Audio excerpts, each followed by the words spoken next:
Good morning, Your Honor. Good morning. March 25th, 2026, Courtroom 2, Lawrence Superior Court. Calling the criminal matter of Como versus Kelsey Fitzsimmons, 2025, 77 CR 311, scheduled today for continued jury waive trial. Could counsel please identify themselves for the record? Good morning, James Capitosi. Good morning. Good morning, Your Honor. Marita Moriarty. Good morning. Good morning, Your Honor. Martha Coakley for the defendant, Kelsey Fitzsimmons. Good morning. Good morning, Ms. Fitzsimmons. Good morning, Your Honor. Timothy Brayley, Your Honor, for Ms. Fitzsimmons, Healy, Mr. Leonard, and Ms. Sasser with me as well. Thank you. Okay, thank you for the summary. I appreciate it. You can have a seat. So I wanted to talk about a couple of administrative matters. One is on the view. I've decided that the most efficient, transparent way to handle the travel to and from the view is to do it like we do a jury trial, and that is that I intend to order a bus, and the attorneys, the court staff, the defendant will all travel together on that bus like we do during a jury trial along with our court officers. I think that it lends to some transparency, but also I think it will be an efficient way to travel over there so that whatever escort or whatever arrangements are made, I'm not suggesting I don't get involved in that, but whatever arrangements are made for security, that we just are in one place. Again, it's what we do for jury trials, so let's do it that way. As for the timing, if I can, I'm assuming we'll go tomorrow morning, or whenever you folks work it out. Just work out the time with Mr. Ruane so he can get the bus scheduled, but we do have a reservation-ish right now, it reserved for tomorrow morning. I would suggest that we, like in a jury trial, we gather in the courtroom, Mr. Ruane announces the case, and then we adjourn for the view and return to the courtroom, etc. So that would be the procedure. Also, after thinking about it on media and public access, or whatever, not access, but the public attending, the crowd control, basically, for lack of a better word. I think that after thinking about it, it's not my place. I think that I don't intend to issue an order. The state police and the local police always do what they do, and they do it well, and they don't need me meddling. And it occurred to me that when I mentioned yesterday about having some space, order requiring some space between folks, I was really thinking of jurors and all that. So again, unless you folks think I need to order it, I think that the law enforcement are skilled at these things, know how to handle it, and they can use their normal discretion. The media typically is allowed to film things, and it should be public in that way, but do you folks believe that I need to order something more specific than that? No, Your Honor. Okay. No? Okay. All right. So, and then the last thing is, administratively, is I emailed you folks this morning. I took a crack at I'd like to have some starting point for when we have our charge conference, when we discuss the law, the law of assault by means of a dangerous weapon. And so what I did is I just basically formulated what would be a jury instruction as a starting point. It was disseminated by email, but you also should have been left physical copies. Mr. Ruane has marked that item as Exhibit C for identification, and we'll just work off of that, and I think that will be the most efficient way. And then lastly, schedule. Commonwealth, you're going to be calling witnesses, one witness, okay, and then you'll be ready to proceed into the defense case? Yes. Okay. All right, let's proceed. Commonwealth, you can call your next witness. Figure, Sergeant David Strong, please.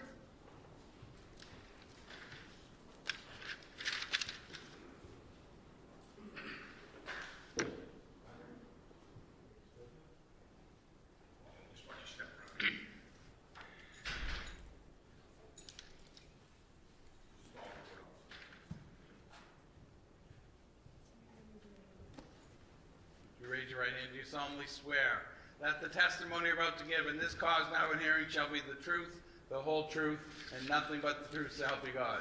Thank you. Good morning. You can have a seat. Pull yourself right up to that mic. May I? Yes, please. Good morning. Good morning. In a nice loud voice, if you could please state your name and spell it for the record. Yes, my name is David Strong, S-T-R-O-N-G. And how were you employed, sir? I'm a sergeant on the Mass State Police. How long have you been employed by the Massachusetts State Police? 14 years. And if you could just give us a brief chronology of your assignments while on the State Police. Yes, I graduated the State Police Academy March 2012. I was assigned to patrol. 2018, I began working out of the State Police Detective Unit. And then in 2025, I was promoted sergeant.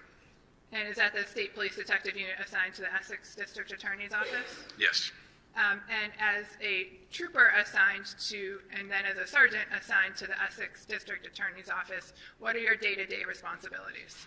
We conduct death investigations, homicides, suspicious deaths, unattended deaths, non-fatal shootings or stabbings, as well as officer-involved shootings. I'd like to direct your attention to June 30th of 2025.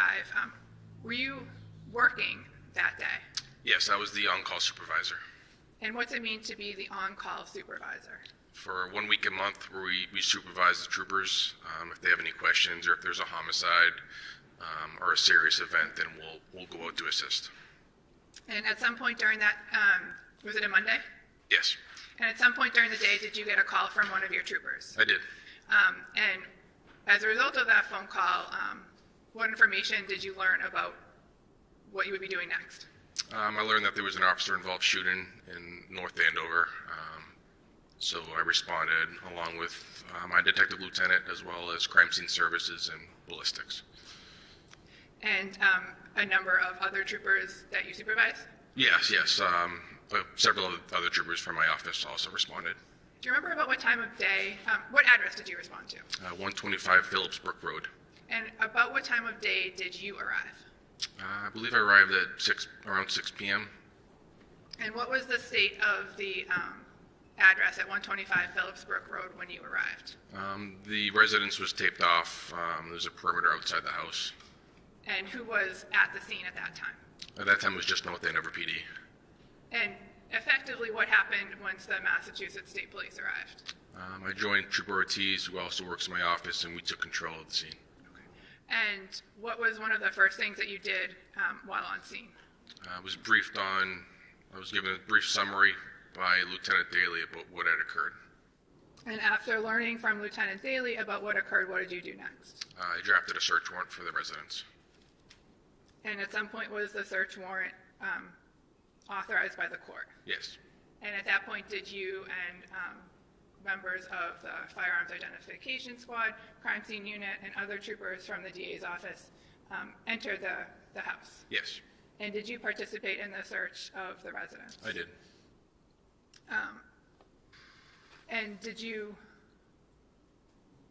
at some point, focus on one particular room? Yes. And what was that room? It was the bedroom on the second floor. And was that the bedroom to the right or to the left? To the right.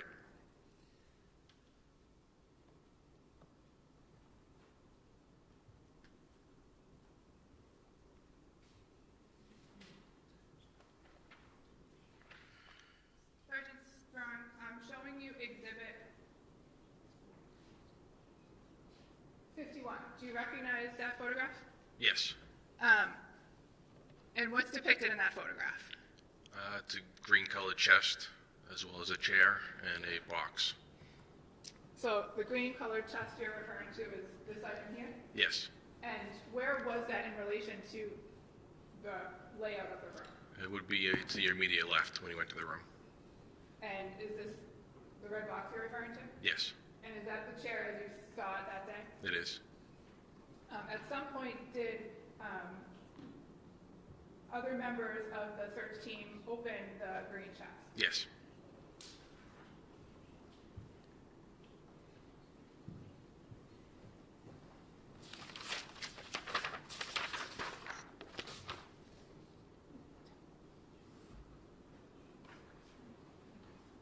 Your Honor, may I approach? Yeah, will there be objections to these? No, Your Honor, not Okay. supposed to. They can All right, be so admitted. let's just have them marked and admitted.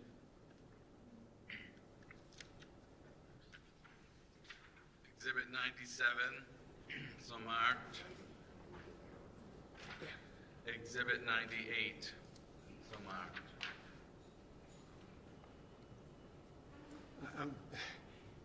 It was a 98, 97? And 97 and 98? Yes. Okay, thank you.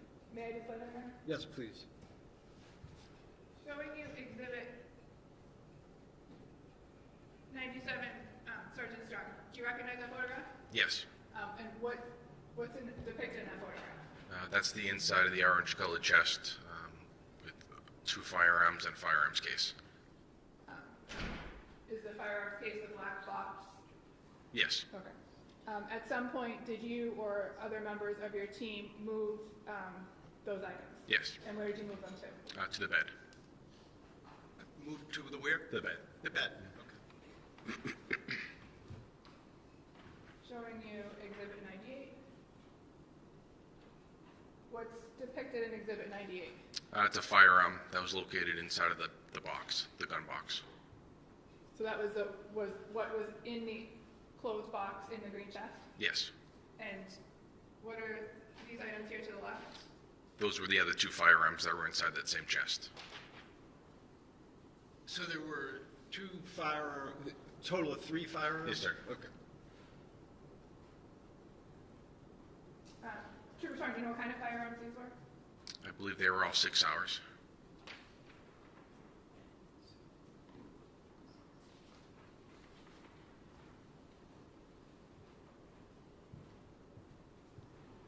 And do you know what happened to the firearms after they were photographed? Yes, a trooper assigned to my office recovered them and secured them in our evidence. And is that where they are today? Yes. May I have one, Your Honor? Yes. No further questions, thank you. Okay. Cross? Thank you, Your Honor.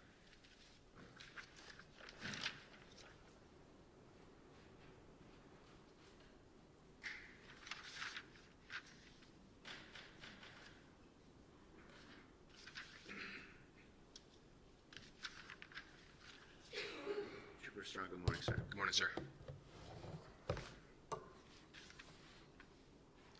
Trooper, you're the lead investigator on the case from the state police, correct? I am. And you're a sergeant detective, Yes, sir. and you work at the Essex County District Attorney's Office? Yes.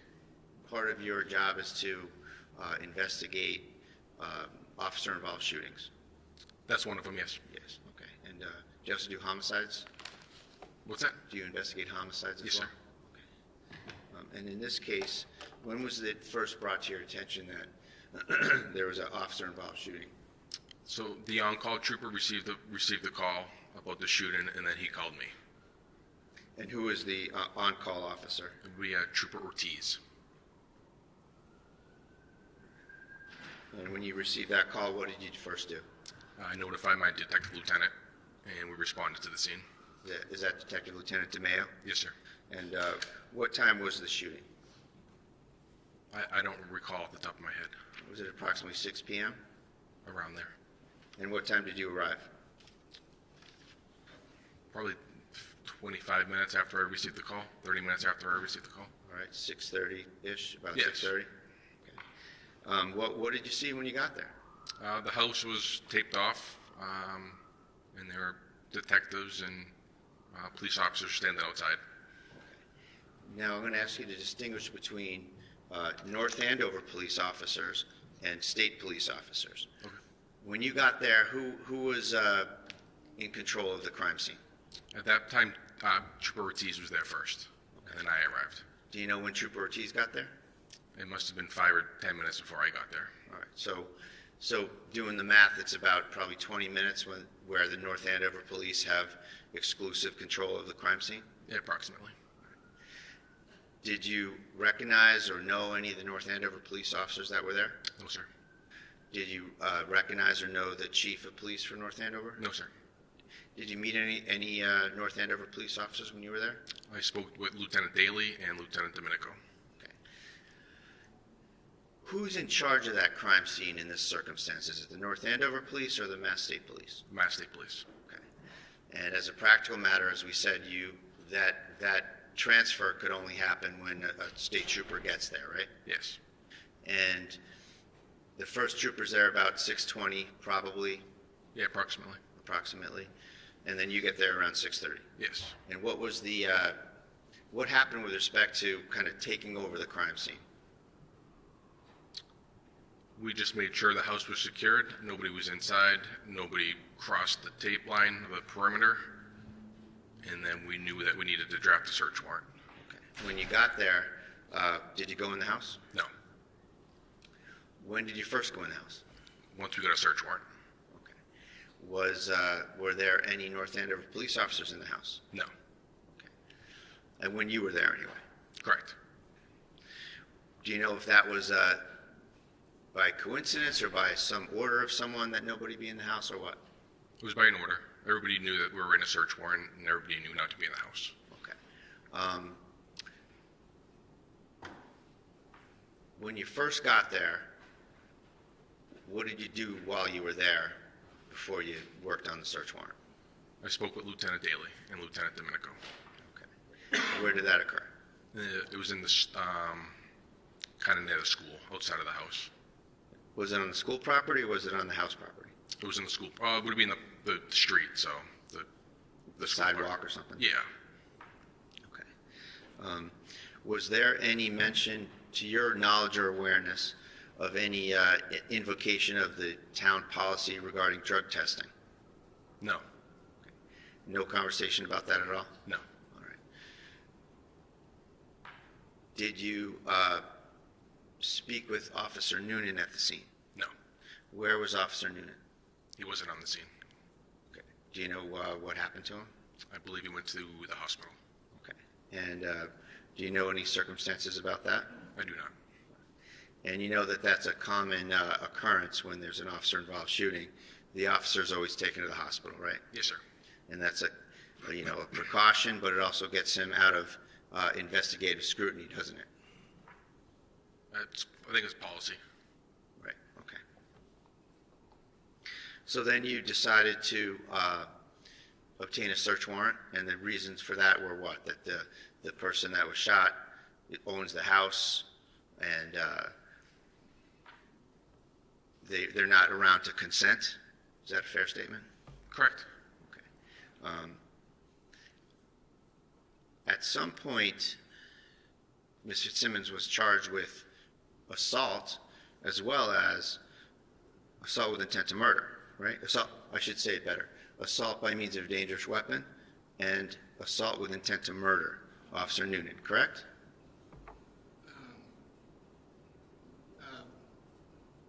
Basis? What's the relevance? Well, it goes to what the investigators did, Judge, potential investigator bias, that they overcharged the case. What happened at the scene? I think it's pretty basic. What did they charge her with? Okay, how is that relevant to me as the fact finder in determining whether the Commonwealth met its burden on the charge that resulted? So, I think it just goes to potential investigator bias, wherever it may be found. I think it goes to how they perceive the situation early on. It's part of the case. It's part of the circumstances of the case, Your Honor. all right, I'll tell you what, I'm going to sustain the objection. You can make a proffer if you want to protect the record, but I'm going to sustain the Okay, that's it, Judge, just for those issues. Thank you. Thanks.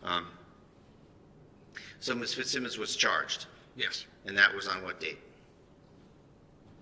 I don't want to quiz you. How about July 3rd? July 3rd, yes, sir. Okay, a few days later. Yes. Okay. And on July 3rd, had you talked to Officer Noonan? Yes. Was that the first time you talked to him? Yes. All right. And where was that? North Andover Police Department. And what were the circumstances of that? We met in a conference room at the police department.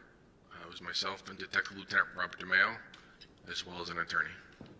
Okay. And that was an interview that was recorded on your body camera, correct? Yes. And the body camera obviously takes video and takes audio, right? Yes.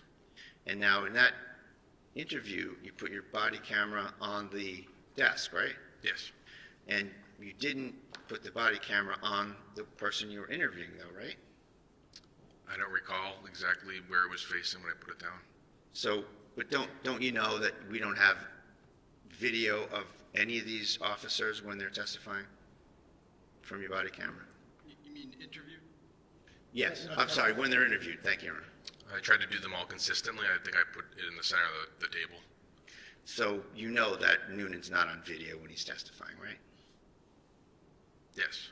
Okay. So that was a deliberate decision you made to not video the witness that you were interviewing? No. Because, I mean, isn't it important to kind of see the witness's demeanor, reactions to questions, their emotional state when you have a body camera? I felt it was just as important to get the audio as well as everybody else in the room.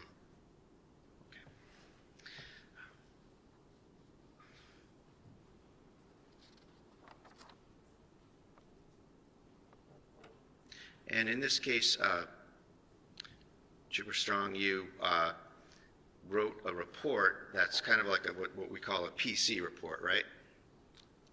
For the You know statement that of facts? terminology? Right. Yes. You, is that your only report in the case? No, I drafted several reports. Okay. And in terms of the report for court, you sort of encapsulated the statements of all the other people in the case, right? I believe I summarized 3. Okay.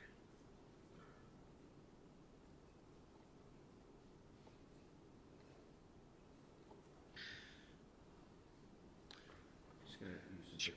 Yes.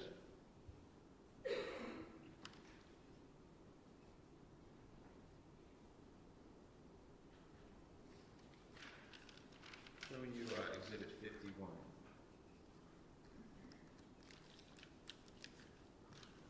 So it's fair to say that Exhibit 51 shows the door frame of the bedroom where the shooting happened, right? Yes, sir. And it shows this chest right here that I'm pointing to. Yes. The firearms, you observed those extra firearms that were in the chest, right? Yes. And it's fair to say those firearms had nothing to do with the shooting in that room, right? Yes. So that's like a chest that has leather trim on it, right? Yes. It has kind of a top that swings back and opens up, Yes. and it has some stuff on it right now anyway in the picture whenever that was taken. Correct. Are you aware of when that picture was taken? I am not.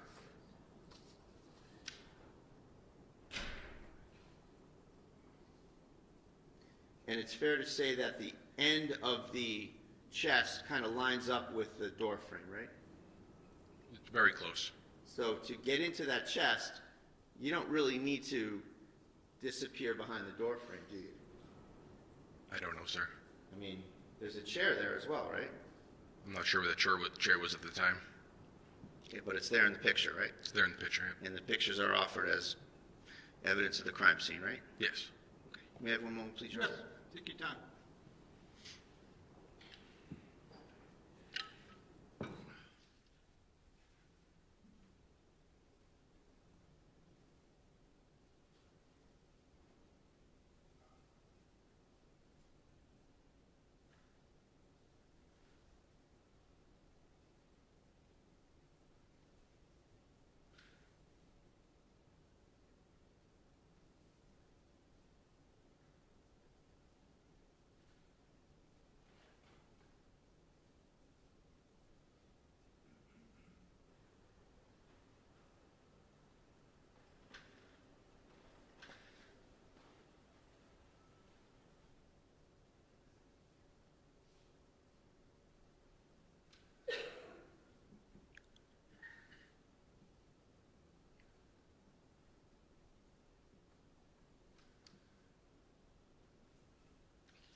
Trooper Strong, what time did you get back with the warrant?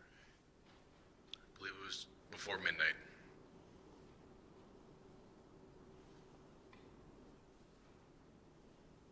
All right, so I just want to get the time frames down when you were at the scene, okay?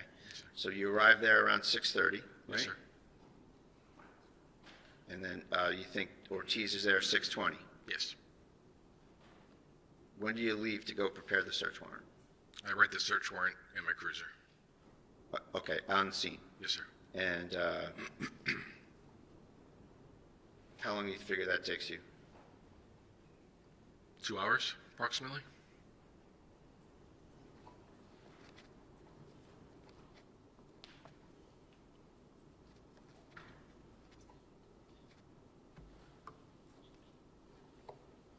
Then what did you do when you had the search warrant drafted? I contacted the clerk. Did you involve any assistant district attorney from the Essex DA's office? Did I involve one? Yeah. Yes. Okay. And when was that? I believe on scene. On scene? Who was on scene? ADA Guptosi, Detective Lieutenant Robert DeMeo.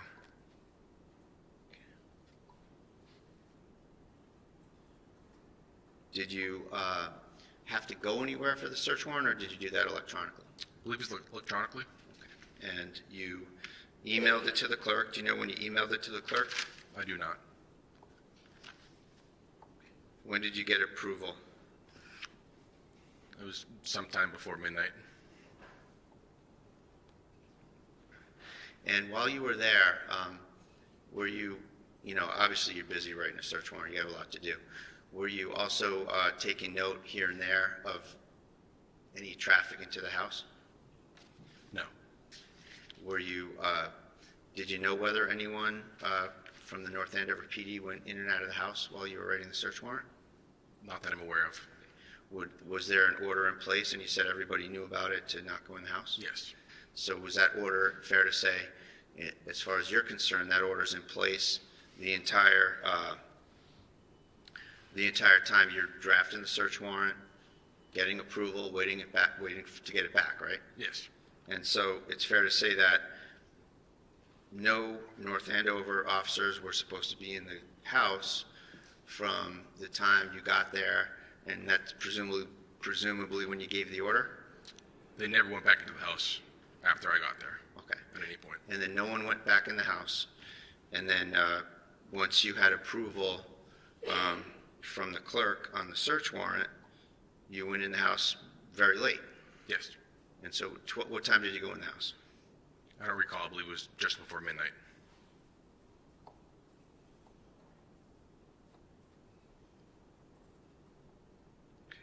Who went in the house with you? Crime scene services, ballistics, and other members from Essex SPDU, State Police Detective Unit.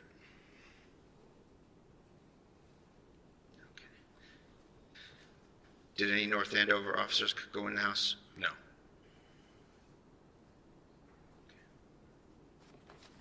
One moment, please, Your Honor. Yes, take your time.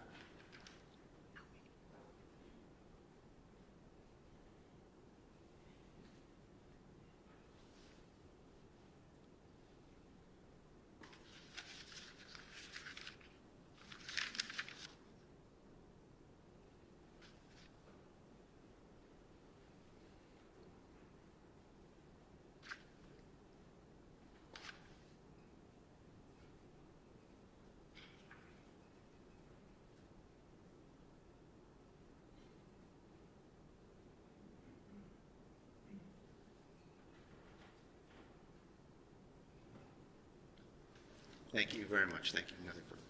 Thank you. Any recross? Sorry, redirect? Just one issue. Sergeant Strong, you were asked about the timing of the search warrant that you conducted at 125 Phillipsbrook Road. Do you remember? Yes.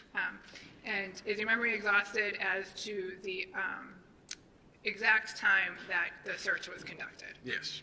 Would reviewing a report related to the search warrant refresh your memory? It would. May I approach? Yes.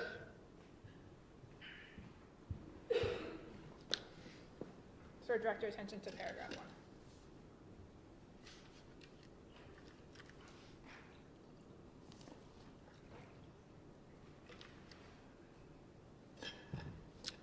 Yes. What time did you and other members of the Massachusetts State Police start the execution of the search warrant? Approximately 11 p.m. No further questions. Any, I'm sorry? No questions. Okay, just for clarification, Sergeant, so the search warrant was approved by a judicial official? Yes, sir. Do you recall who that was? I do not. Was it, do you recall what court the person was from? No, it wasn't Lawrence, Essex County. It was a different county, I believe. Okay, it was like an on-call judge or something? Yes, sir. Okay. Yes, sir. And is it fair to say that I had no involvement in reviewing or approving that search warrant? Yes, it is. And is it fair to say that Mr. Ruane, when you mentioned something about a clerk, had no involvement in the issuance or review of that search warrant? He did not. Counsel, either side wish to follow up on that? No, thank you. Okay. All right, thank you very much, Thank you, Your Honor. Sergeant. You may step down. Commonwealth, can you call your next witness? Commonwealth rests. All right, the Commonwealth rests. All right. And is there a motion? There is, Judge. Okay. I'll stand on the papers. All right, so it's paper 90. You've been provided, Commonwealth, a copy? Yes, I received a few emails. All right, defendant's motion for a required finding and not guilty. Let me just read it.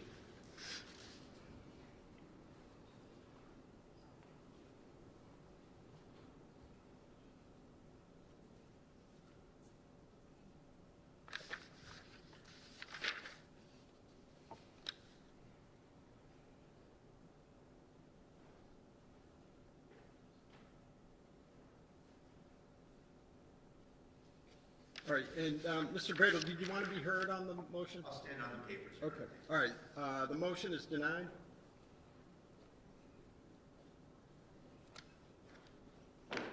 And the defense, you can call your first witness. Yes, Judge.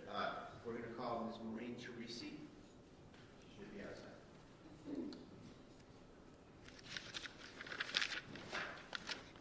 Maureen Teresi.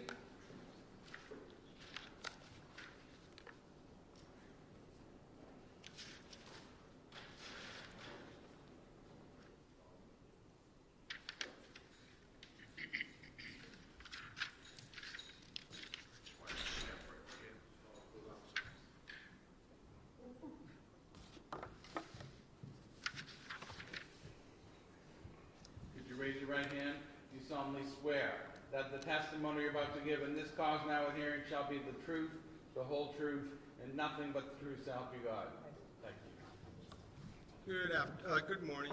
You can have a seat and pull yourself right up to that mic.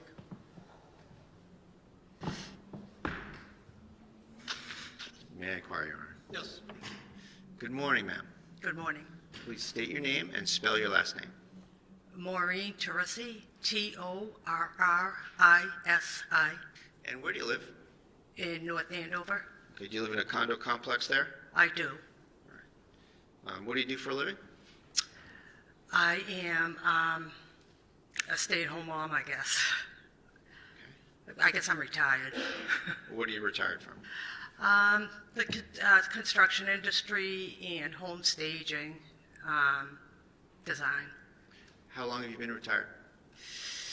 I closed my business, I think, 3 or 4 years. 3 years ago, I had a large staging business. How long have you lived in your condo complex in North Andover? Since 2014. Do you have a dog? A dog? Yeah. Yeah, I do. I have 2. And do you walk the dog around the complex from I- time to time? Every day. Do you, in the course of walking your dog, have you ever made the acquaintance of one of your neighbors named Mr. Noonan? I have. And do you know who that is generally? I do. Right, and how do you know him? Walking the dogs. I knew him as Duke's father, And Duke which is a Duke is dog? his dog's name. I've spoken, just in passing. The dogs interact and, just general talking about the dogs and whatever. So I'd spoken to him a few times and his wife, about the dogs and just general Neighbors stuff. making small talk. Absolutely. Okay. And back in August of 2025, you had engaged him in some conversation about what was going on at the North Andover PD, right? I did. And is that what you said to him by way of initiating the conversation? I did, yes. The beginning of it was just I had a razzing relationship with him, just regarding things going on in the world. And so what I started with is, how do you like what's going on, in the world today or whatever? And he's like, I love it. And then I had asked, what's going on with North Andover, the town of North Andover? He's, What were you referring to when you said that to him? what was going on at the department, as far as, the shooting, the cop being shot. And did he? And he first said, what do you mean? And I said, well, that press conference, the first press conference that was given made no sense. And at that time he said, I'm the shooter. What he said? I'm the shooter. He said, I'm the shooter. And what did you take that to mean? I said to him that he was the one that shot the other officer, is what I took that to mean. Right. And then what happened? I had asked him if, well, first I said, oh my God, I'm so sorry. I know when police officers have to discharge their weapons, it affects them, and I can't imagine having to do that with a colleague. I'm sorry, I didn't quite get the end of that. I said I couldn't imagine having to do that to a colleague. And what did he say? And he had said to me that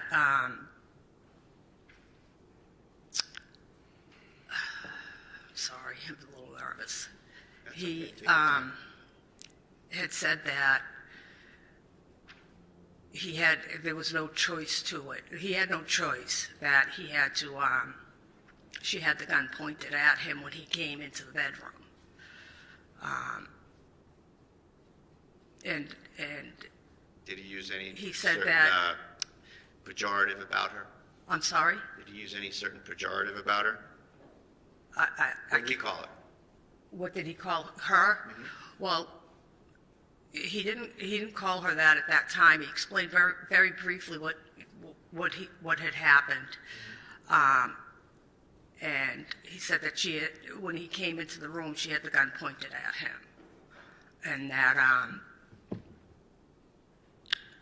it clicked. She clicked it. And I said, so there was no bullet there? And he said it clicked, and that he wasn't going to let her get a second shot off, and that he had to shoot her. And I'm like, well, that doesn't make any sense.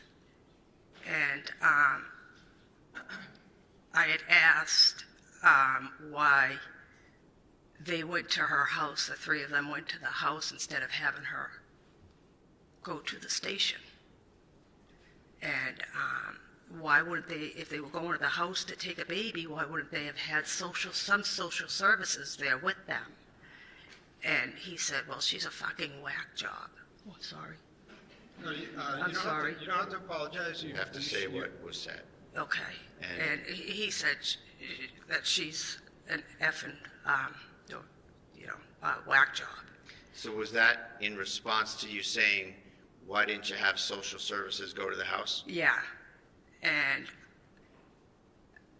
I was like, wow, that word is used, Objection. Yeah, sustain. Next question. sorry. That's okay. So not what was said so much, Okay. but did you engage back with him about the, let's say, the propriety of that usage? I did. After that, did you end the conversation with him?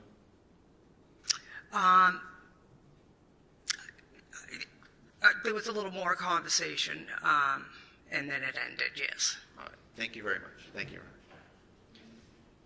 How did you get involved in this case? How did I get involved in it? Yeah.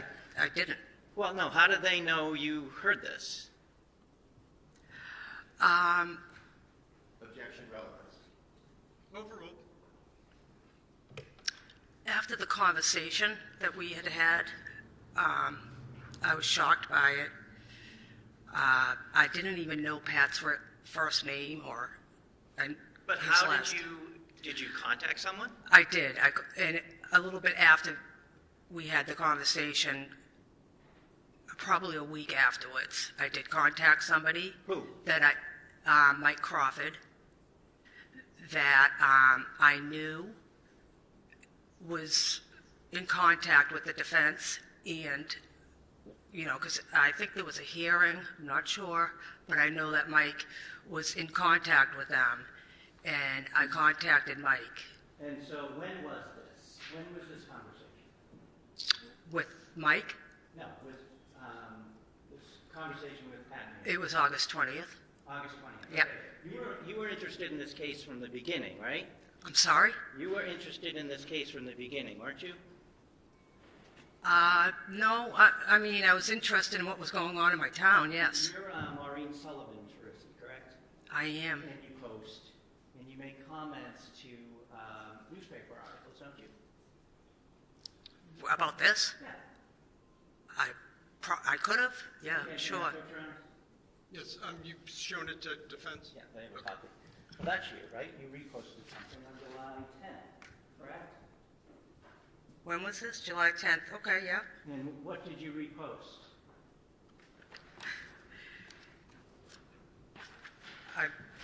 Meaning what? What do you mean? What did I repost? It's a Yeah, it's a article simple from Mike. question. I'm sorry, it's an article from, it looks like a post from Mike Crawford. Right. I reposted that. You reposted that. The Yes. Post, well, what did you repost? I can't see it. Like, what's the context of Mike's? You did it. I understand that. Second, please, please. What is that? Hold on, please. I'm not raising my voice, anything more than to just have a timeout, but hold on one second, ma'am. Just wait for, and Mr. Gubitosi has to do the same. We can't have two people speaking over each other. So, Mr. Gubitosi, why don't you ask the question again? All right, thank you. You don't remember what you reposted? I can't see, no. Okay, From move July 10th, I can't read. My point being is, I'm sorry, I can't see it, is my problem. If I may, for the witness, exhibit it up here, maybe if it's bigger. Any objection? I don't see the relevance of this, Judge. I object.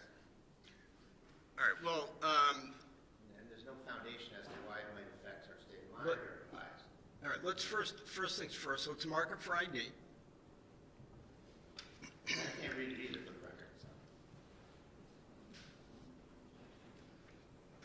I make a lot of statements. Exhibit E for identification. Okay. All right. Now, I guess my question for Mr. Gubitosi is, why would the putting it on the screen I just want allow her it to be see more legible? Well, it may be bigger, then I would ask her to go up to the screen to look at it. Maybe it won't. Is there an objection? I can't read it, so I don't know what it says, so I don't know if I should Okay. object to it. All right. So let's take it a step at a time. So you can put it on the screen. She can take a look and just yes or no whether it allows her to read it. You can get off the stand and approach the screen if you'd like. And I'm sorry, Mr. Ruane, that was exhibit what? E. Read the big print. Up here, Yeah. Attorney Tim Brado of North Andover Police, use of deadly force against his client. North Andover Police Officer Kelsey Fitzsimmons. Okay. And so it's a statement. Oh, I'll let you get back at that. Just for the record, I could not hear what she just said. I could see I some can of read it, it but from here, the big, Okay. Right, it's just my eyesight's horrible. I'll ask her to read Sure. it, so she can read it. Yeah, I just can't read the context. Says Attorney Tim Bradle on North Andover Police use of deadly force against his client, North Andover Police Officer Kelsey Okay, Fitzsimmons. so you reposted Simmons. the statement that Attorney Bradle made about the case, correct? Yes. Okay.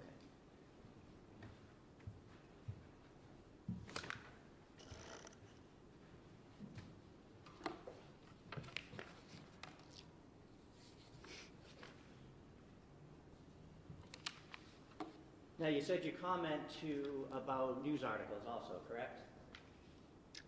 I have no idea. What, Okay, may I what do you, approach again, Your Honor? Yes. I'm going to show you and just ask if you can look and see if you recognize that. What's that date? August 14th. Okay, and you see something that you wrote?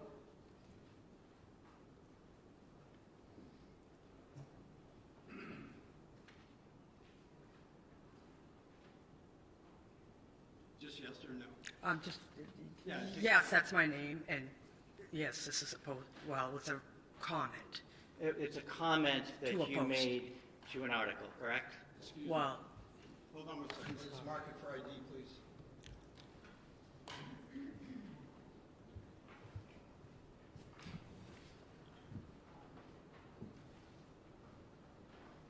And, Mr. Bradley, you've seen this?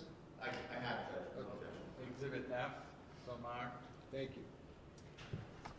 So August 14th, you commented, correct? I did. Can you read what you said? Can I read it? Can you read out loud what you said? Oh, sure. Joseph LaHood, who's I'm commenting too. Sure. Yeah. Got proof or evidence of this narrative? This incident was a setup from the get-go. Their narrative will not pass the smell test. I hope all involved are ready for their tireless scrutiny that independent media will bring to light through extensive research. Ask Norfolk County, Mass State Police, and Canton Police are doing these days. We have just begun. So we have just begun. So you feel like you have a stake in this game? Not at all. You feel that you're akinning this to the Karen Reed trial, right? Yes. That there's a cover-up. Well, not that there's a cover-up. Well, those were your words, weren't they? I don't know if is that what it says in there? I forget what that says in there.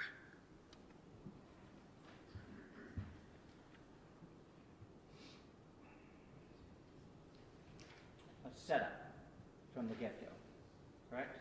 Correct. And tireless scrutiny that independent media will bring to light through extensive research. And then Correct. you mentioned Norfolk, Mass State Police, Yep. and the Canton Police. I did. Correct? Yep. Okay. So a cover. Well, yeah, it's the judicial system seems to be going awry, and there's more eyes on things now. Okay, I'm going to show you something else. I'm sorry, I don't have a copy of this. Let's have that marked on your way out. Thanks.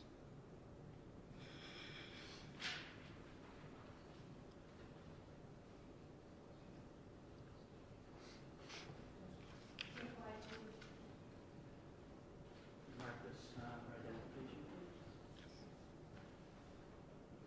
Exhibit G, so marked.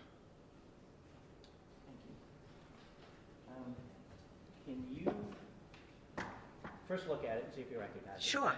So look at the first page. Do you recognize what that is? I do. Okay. Can you flip to the second page? I sure See if can. there's a comment to that. Yep, I sure did. Can you read the first page about this? The post itself. Yeah. Today, it's from the North Andover Police Department.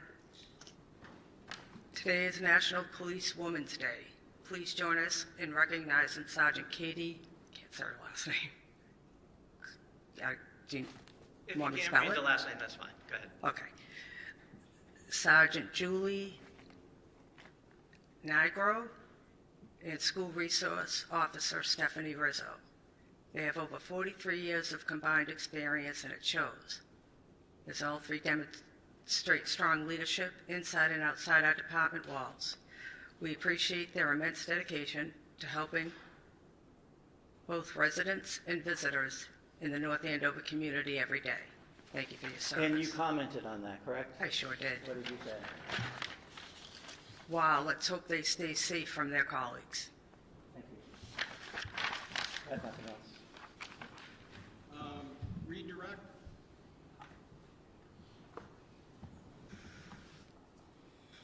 We're content, Your Honor, thank you. Okay. All right. You may step down. Thank you. Thank you, sir.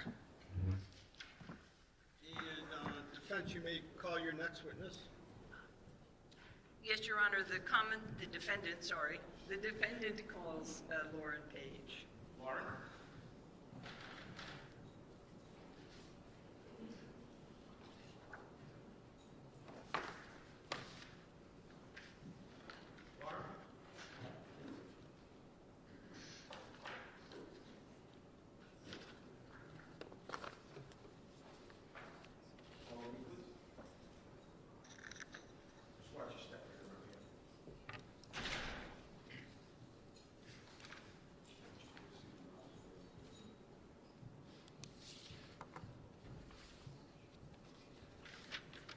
Could you raise your right hand? You solemnly swear that the testimony you're about to give in this cause now in hearing shall be the truth, the whole truth, and nothing but the truth, so help you God? Yes. Thank you. Good morning. You can have a seat right there. You pull yourself right up to the mic. May I proceed, Your Honor? Yes. Good morning, Mrs. Page. I'm going to ask you to give your full name, first name, last name, and spell it, mostly for our stenographer, if you can do that. Sure. Lauren Page, Lauren, Page, Page. Okay, I'm just also going to note that because the windows are open, occasionally we have fire trucks go by, so if we hear that, we'll stop our conversation, okay? Sure. Thank you. Mrs. Page, you're the mother of Kelsey Fitzsimmons, is that correct? Yes. Do you see her in the courtroom today? Yes. And you have to say yes or no again for the stenographer. Yes. And what's she wearing today? A white blazer. Can I have the record reflect, Your Honor, that this witness has identified her daughter as the defendant? Yes. Thank you. Now, Kelsey's father is Stephen Fitzsimmons, is that correct? Yes. And is he your ex-husband? Yes. And you are now married to William Page, is that correct? Yes. Can you tell us just roughly, you were together with William Page since 2011, and then you've been married since 2022, is that correct? Correct. And you have another child besides Kelsey with Stephen Fitzsimmons, is that right? Yes. And who is that? Stephen Jr. And is he 6 years older than Kelsey? Yes. Your husband, Will Page, also has 2 children from a prior marriage, is that correct? Correct. And who are they? Madison Page and William Page. Okay. And how old are those children? Madison will be 18 on the 31st of this month, and Willie is 20. Okay. And those families are friendly, are they not? Yes. Where did you grow up, Mrs. Page, and go to high school? Arlington, Mass. And did you have education after high school? Yes, I did a 2-year paralegal program at Aquinas Junior College in Newton. And did you become employed after school? I did. I worked for Shama Bank. Okay. And in general, what was the nature of that first job you had? Teller assistant manager. Okay. Excuse me. And since that time, you've been employed, is that correct? Yes. Okay. Where do you live now, Mrs. Page? Methuen, Mass. And I won't ask you the address, we don't need that. And where do you work now? I work for Sullivan Mechanical. It's in Wilmington. In Wilmington. And how far away is your home from the North Andover home where Kelsey Fitzsimmons lived in June of 2025? 8 minutes. And how about your place of work? How far away is that? 20. Kelsey went to college, did she not? Yes, she did. And after that, did you stay close with her? Yes. Close to her today? I'm sorry? Are you close with her also Oh, today? yes, yes. And did Kelsey live in Methuen with you and Mr. Page, his son and daughter, from before Christmas 2025 until recently? Yes. When Kelsey finished college, did she do about a year and a half of law school? Yes. And you're aware she applied to become a corrections officer in Essex County, is that correct? Yes. And she served as an Essex corrections officer before she went to the North Andover PD. She did. And all during that time, you were close in contact with her. Fair to say she was in your life, you were in hers? Absolutely. Okay. And again, what town do you and Will live in now? Same, Methuen. In Methuen, okay. At some time, did Kelsey move to North Andover? Yes. And did she first have an apartment and then bought a house, is that right? Yes. Where did Kelsey live when she served as a corrections officer? Her apartment in North Andover. And again, how far away is that from where you lived in Methuen and where you live now? 8-10 minutes. Close drive, correct?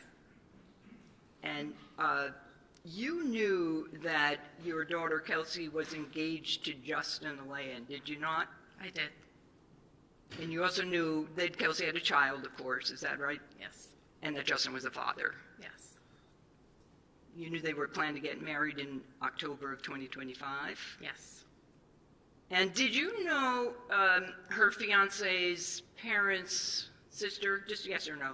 Yes. You had met them upon occasion and socialized with them, is that right? Yes. And you knew that they lived in Stowe, Massachusetts, is that also correct? Correct. During this time that your daughter had her baby Caden, did you ever babysit for him? We did, yes. And could you just tell generally, what kind of baby was he? Fussy, calm? Can you give us a description of the baby? Caden was very easygoing, very happy baby. Easy to take care of? Yes. And generally, in your experience, when did he cry? If he needed to eat? When he was hungry? Yes. And when you, I'm going to draw your attention now to June 30th, 2025. And we're going to focus on that day. Caden's about 4 months old, is that right? Yes. At that time? And where was Caden living at the time on June 30th, 2025? Phillips Brook Road in North Andover. With Kelsey, is With that Kelsey, correct? Yes.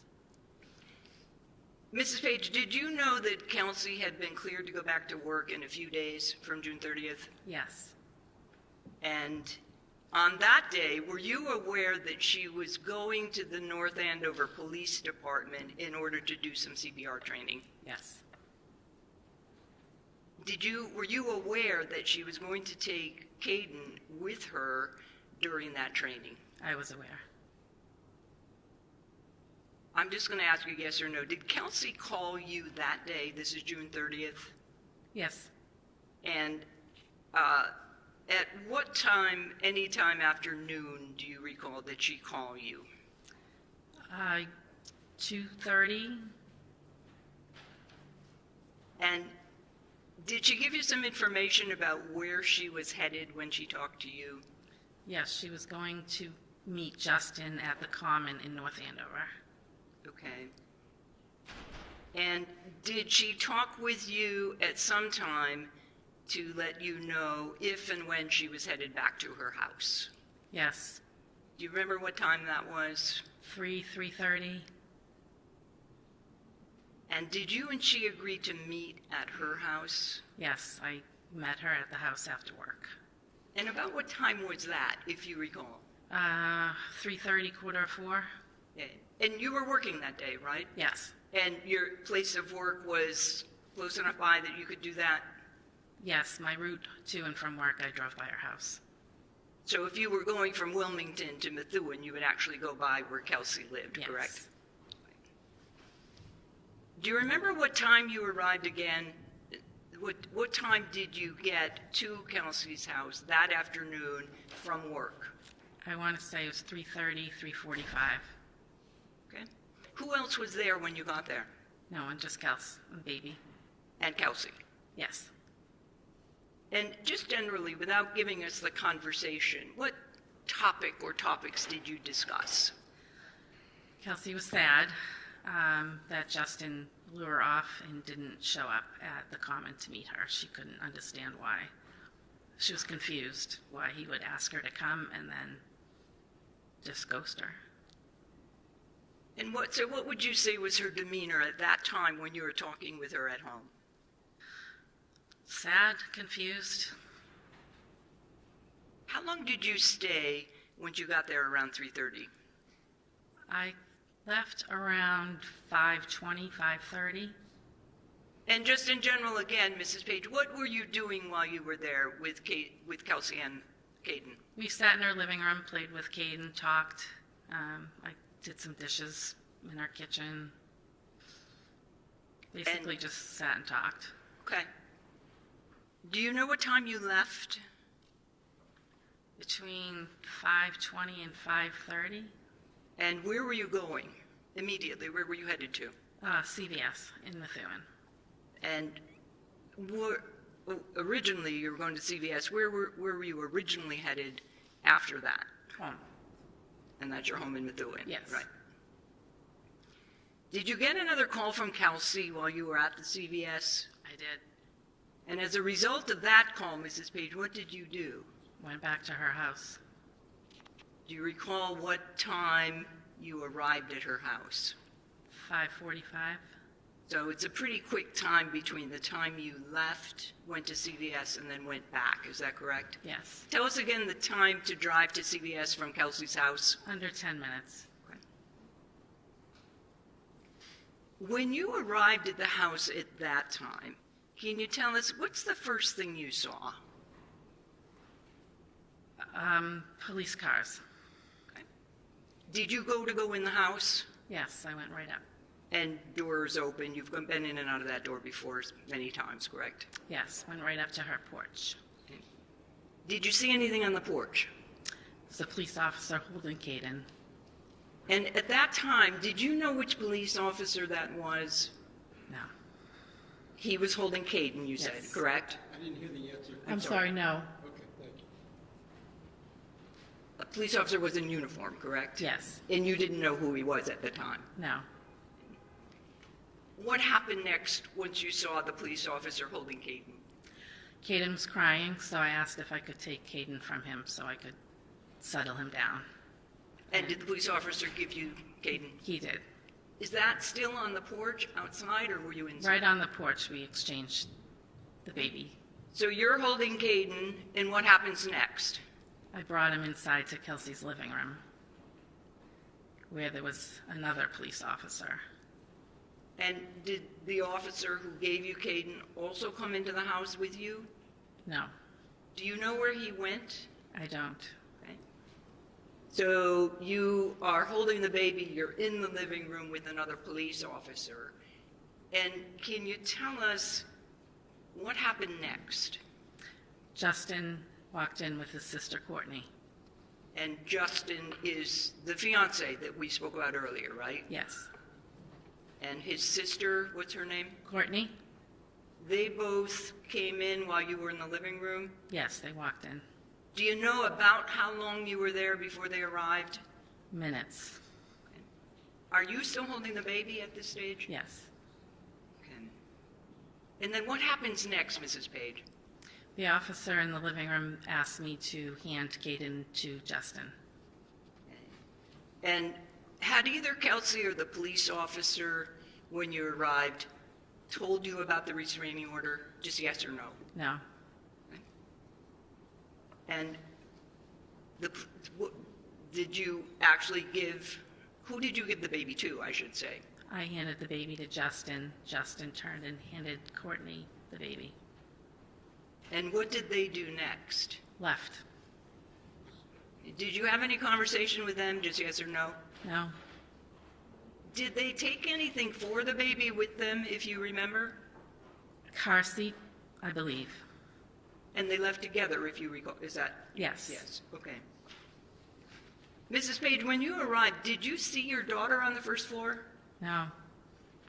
Did you know where she was? Upstairs.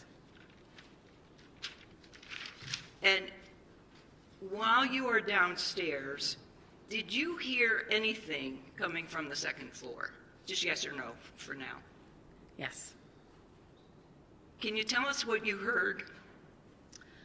I heard a gentleman say, "Kelsey, no, Kelsey, no." And then 2 gunshots. And can you give us some idea of how quickly those shots were connected to each other? It was Kelsey, no, bang, bang. Did you hear Kelsey say anything from the second floor?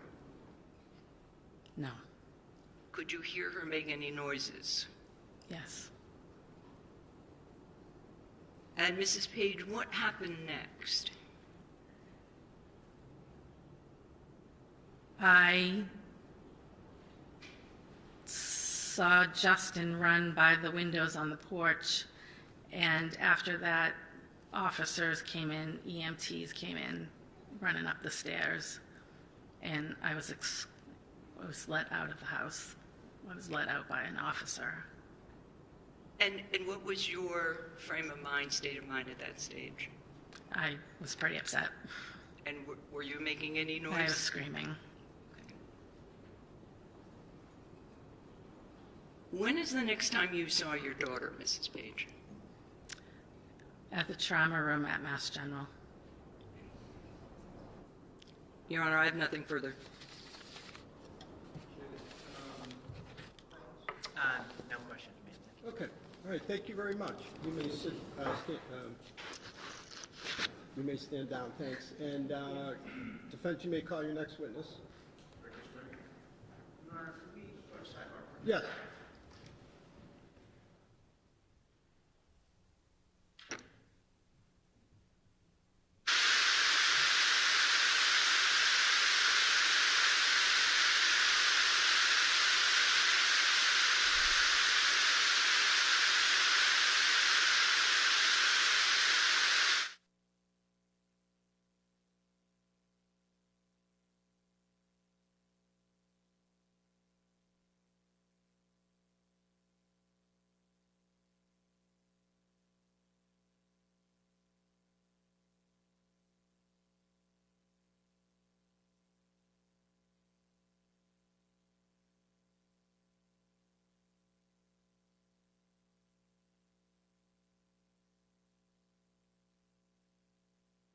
Take maybe a 20-minute recess.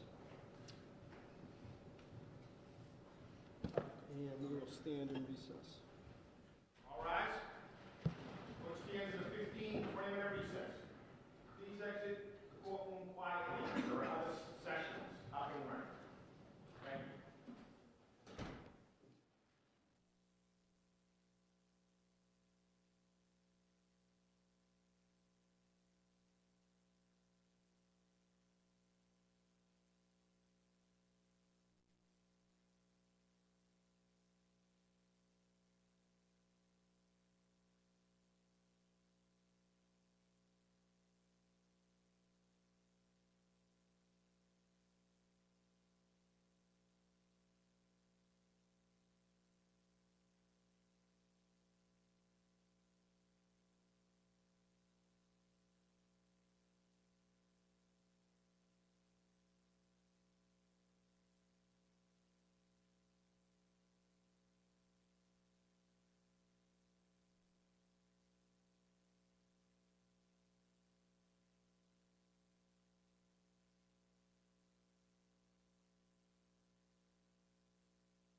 Record on the Kelsey Fitzsimmons matter.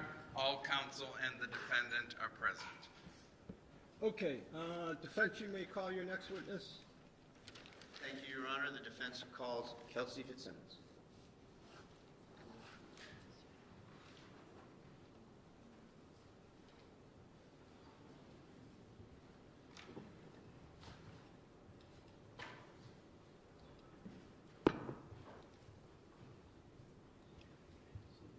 Would you raise your right hand? Do you solemnly swear that the testimony you're about to give in this cause now and hearing shall be the truth, the whole truth, and nothing but the truth, so help you God? Yes. Thank you. You may have a seat and put yourself right up to that mic.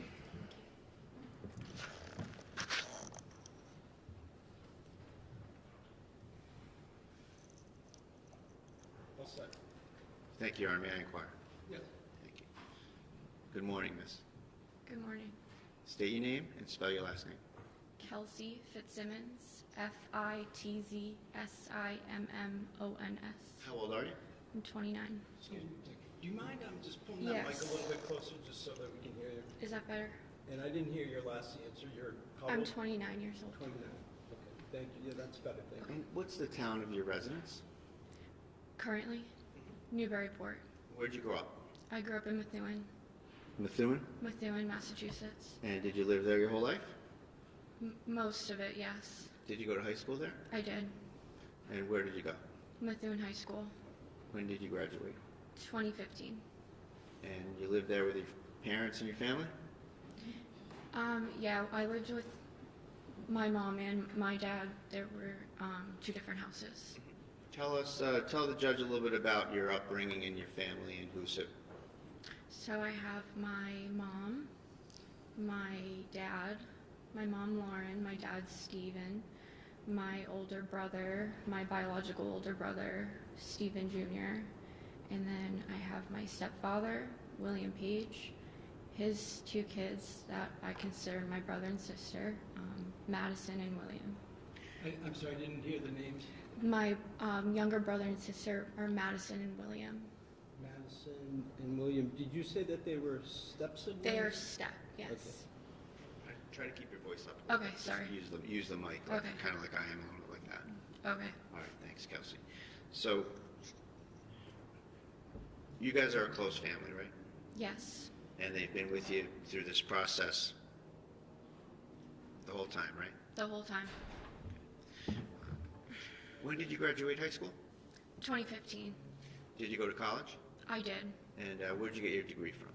I got my degree from Fisher College. I got my Bachelor of Science in Criminal Justice. What year was that? 2020.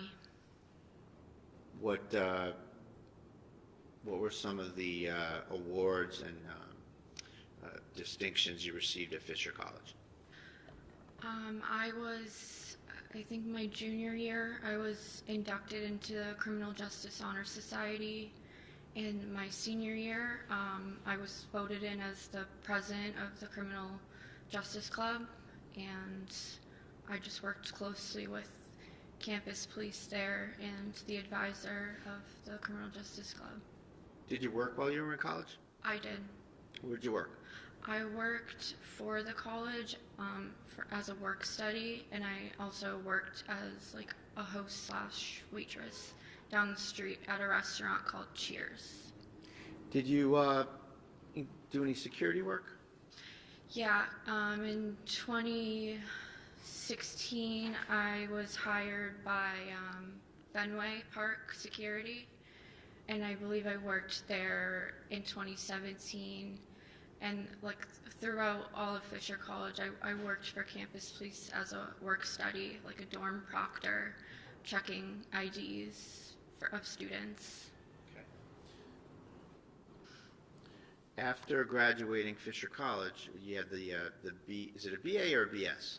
Yes. BS in criminal justice. Yes. And what was your kind of goal for your life and your career with that degree? When I graduated, it was the peak of COVID, so everything got a little confusing on what my next steps were.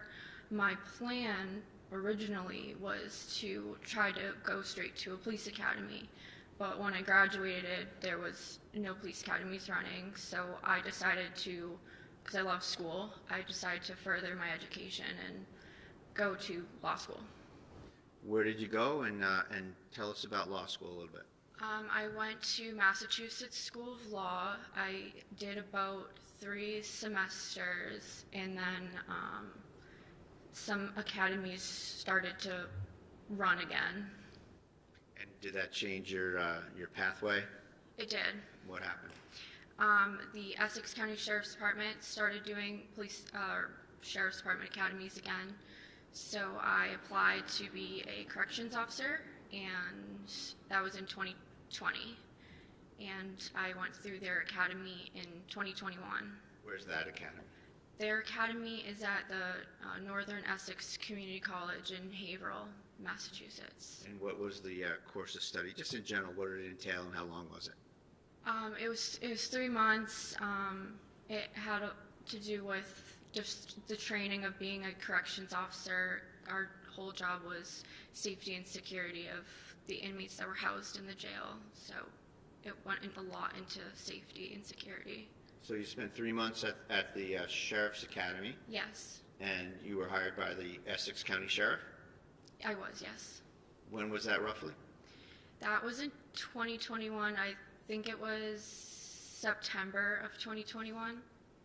What was your kind of original first assignment when you got to the Sheriff's Department? How did you start there? I worked in housing.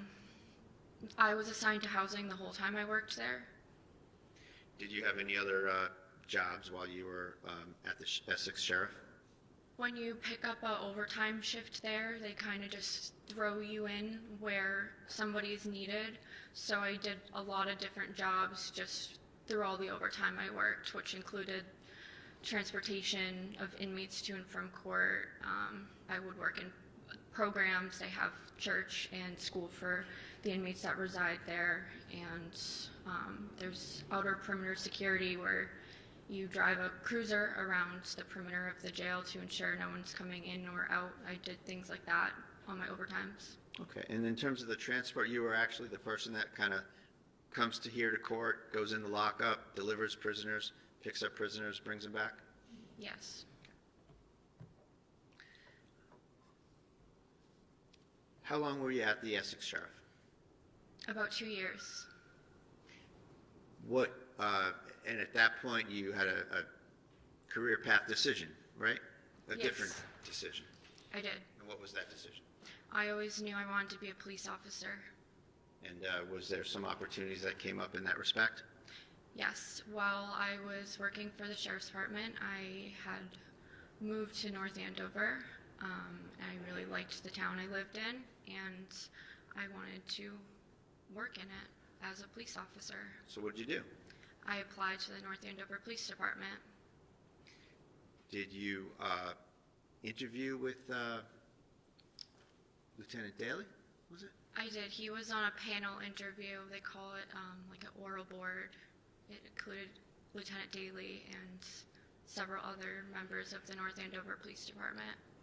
And I take it that you're not going to get hired there unless they approve you. Yes. And that happened, and you were hired? Yeah, they do an extensive hire check. Background check and so forth? Yeah, like there's a lot that goes with it. What you would expect in terms of a police officer getting hired. Yes. What's the first step when you get hired as a police officer? What do you do next? You have to go to the police academy for 6 months. So you've been through a 3-month Essex Sheriff Police Academy, training academy, and now you're about to start a 6-month North Andover Police Academy training, right? Yes. And where did that training take place? That also took place down the hall at Northern Essex Community College in Haverhill. And you spent 6 months going to that? 6 months, yes. Was that, is that something where you like stayed there the whole time, or did you come and go? Did you commute? How does that work? I commuted. I got there in the morning, left sometime in the evening, and we had weekends off, so it was 5 days a week. Okay. When did you graduate from there? I graduated in May of 2024. And did you run for any positions within the academy that they have in your class? Yes, while I was in the police academy, I ran for treasurer, and I became the treasurer of my class. And what does that entail? That entails everything financial through our academy.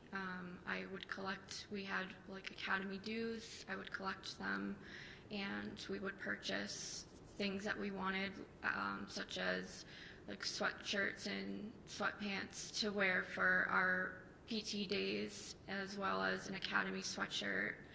I also planned our graduation party, so I had to book it, collect the funds for it, and plan it, essentially. And is it a situation where there's different classes going on at once, like class of 2020, class of 2021, like that? Yeah. Right. And you were the class of 20? Well, my class was called Rock 5, so I don't know how the numbers go, but the one before me was 4 and the one after me was 6. I was Rock 5, ROC 5. All right. And when did ROC 5 graduate? May of 2024. And you graduated with the class? I did. And what was your first assignment with the North Andover PD? You first go to patrol on FTO, and FTO is meaning you're with a field training officer, so you ride with somebody in the same cruiser for a period of time. And who were your field training officers? So I had several, because you do different shifts. I had field training on day shift. My field training officer was Officer Tierney. I had field training on the 4 to midnight shift, and my field training officers were Officer Furman, now Detective Furman, and Officer Sousa. The entire time you were there, were there any other FTOs that you had, just to kind of list them all off? I think there's multiple officers there that are FTO trained, but those were the ones that were assigned to me to train me. So you were, I'm sorry. No. Can you just, Oh, yeah.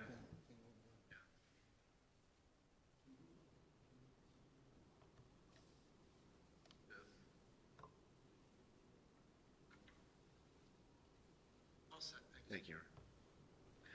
So, Ms. Fitzsimmons, in your employ at the North Andover PD, you assumed the job of a regular patrol officer at some point, I take it?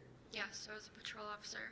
And after you finished with field training officers, do they have some sort of a say in how you function in the field and report back to the administration or the supervisors about how you're functioning?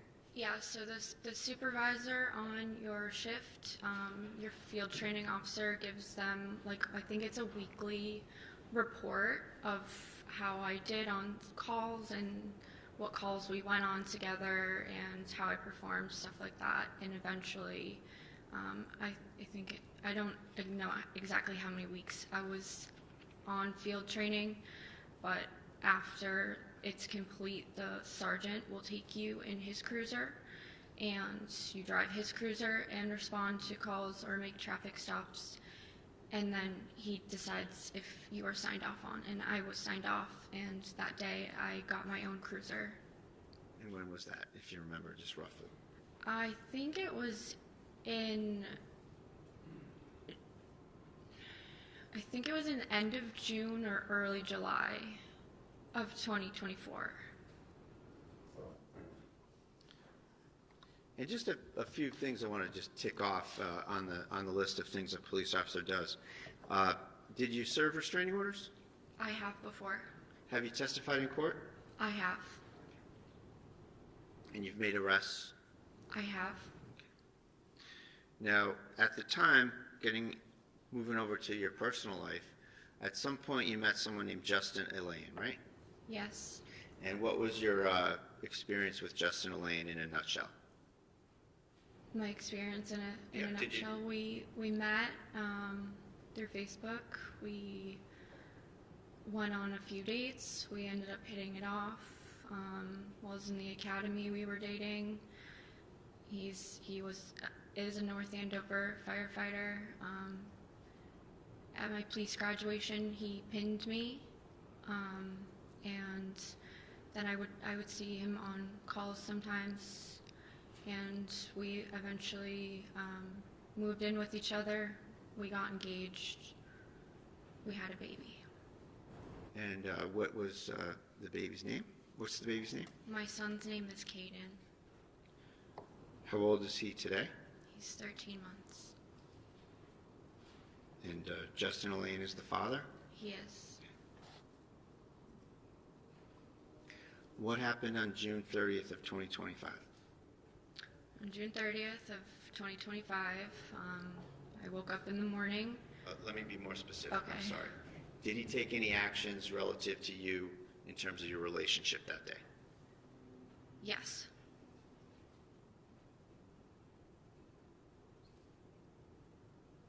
And what did he do? He obtained a restraining order against me.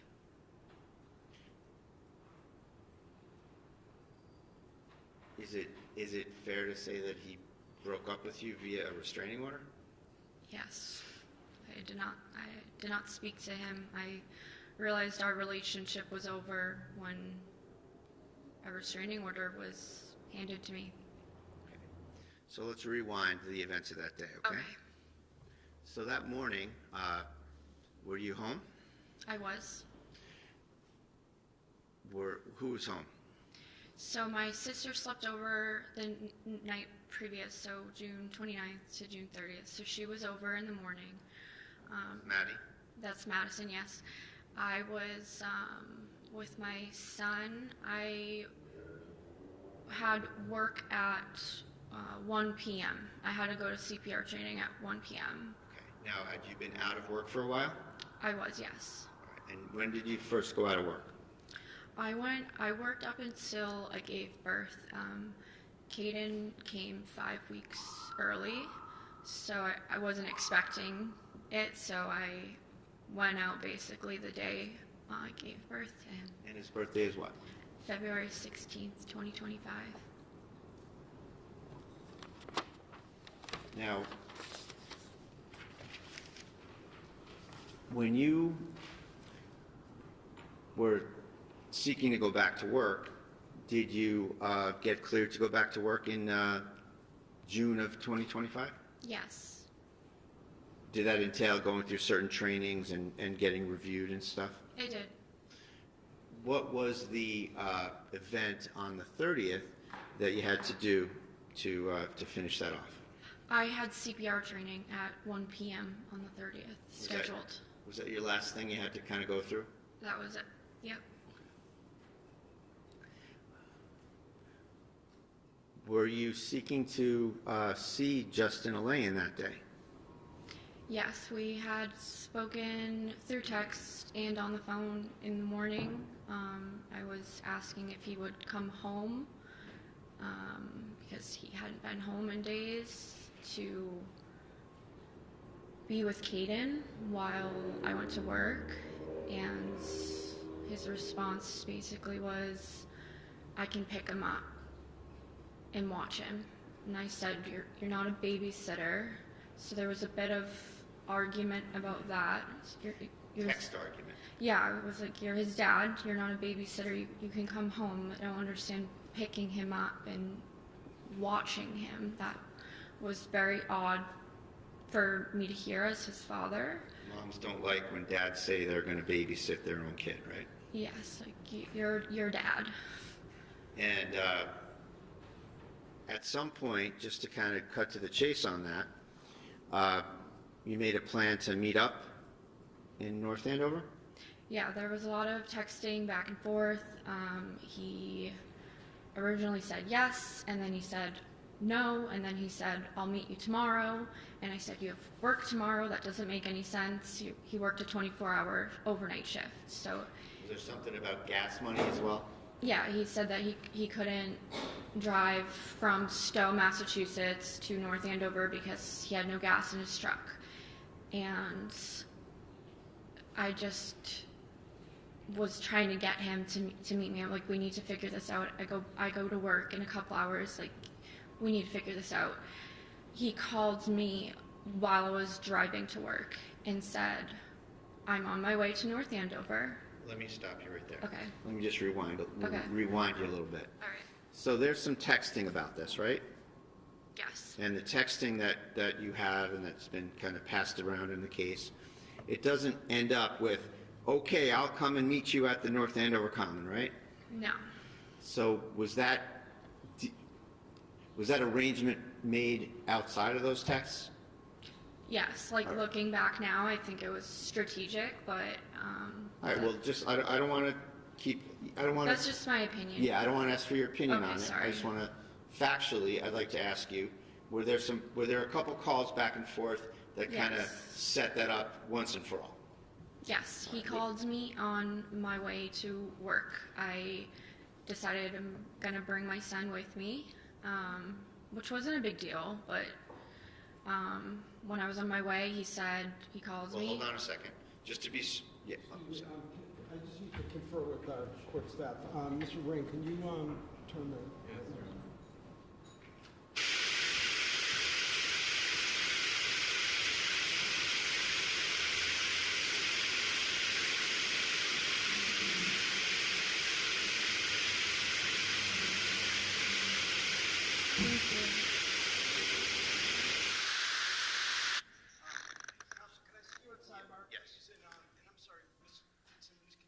Of course, yes.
And I'll come back in a couple of minutes. All rise.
Ms. Fitzsimmons, could you retake the stand? Thank you. Take your time.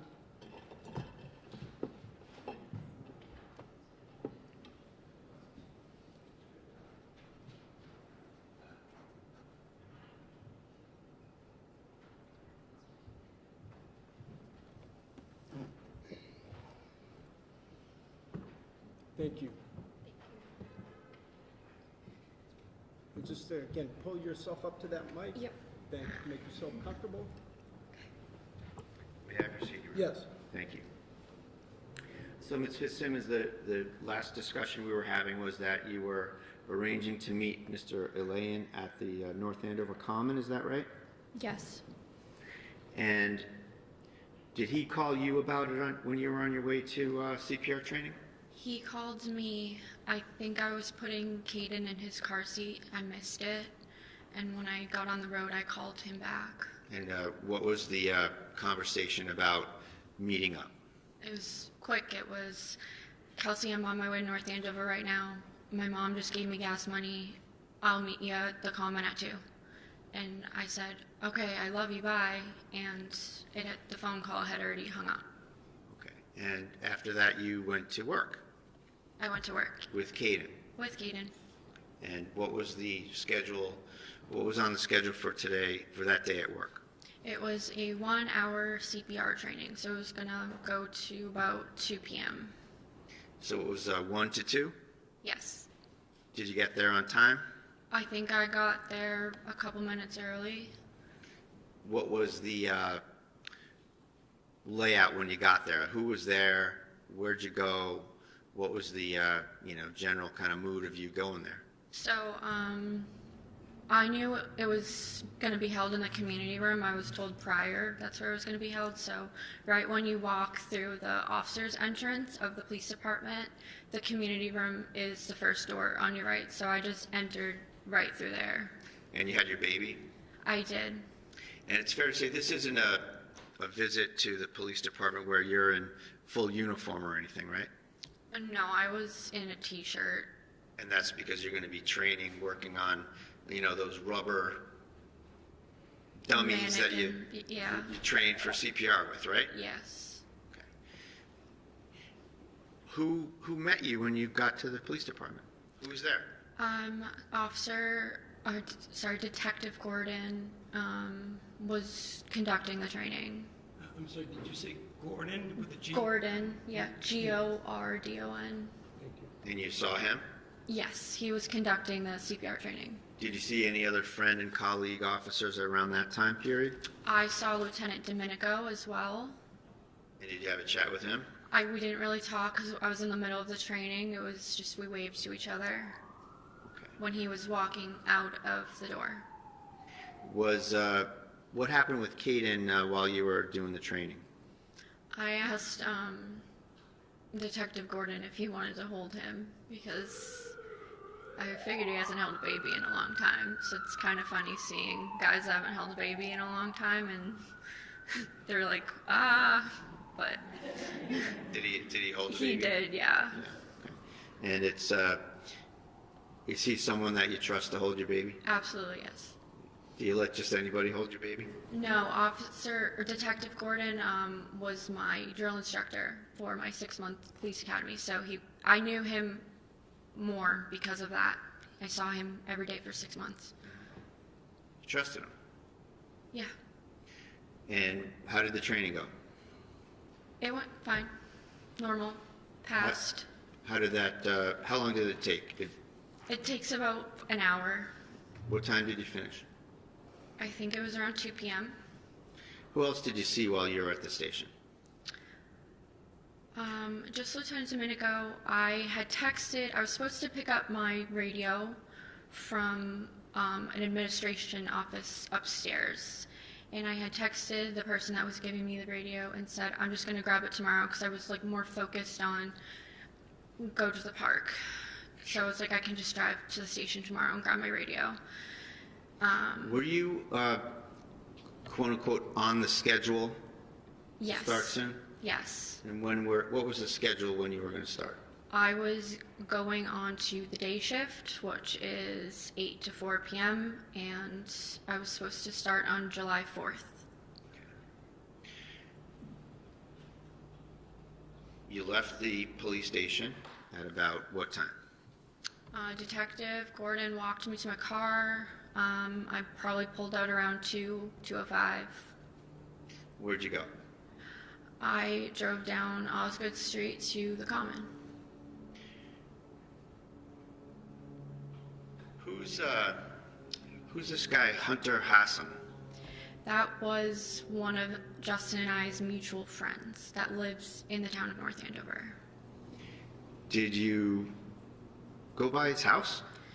Yes, so the only logical way to get to the Common from the police station is to take Osgood Street, which is what I did, and he lives on that street, so I had to drive by his house when I was on my way to the Common. Did you see anything at his house that surprised you?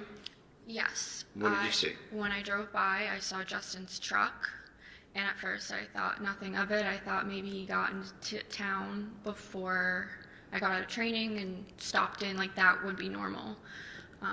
But then I started noticing other cars I recognized there as well. And Whose cars were those?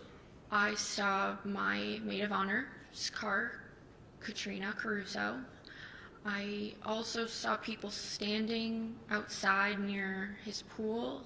I know I saw his sister, Courtney, Justin's sister, and I know I saw Michelle Mitchell, which was another one of my bridesmaids. So I was like, what is going on right now? This meeting was not something that you knew about?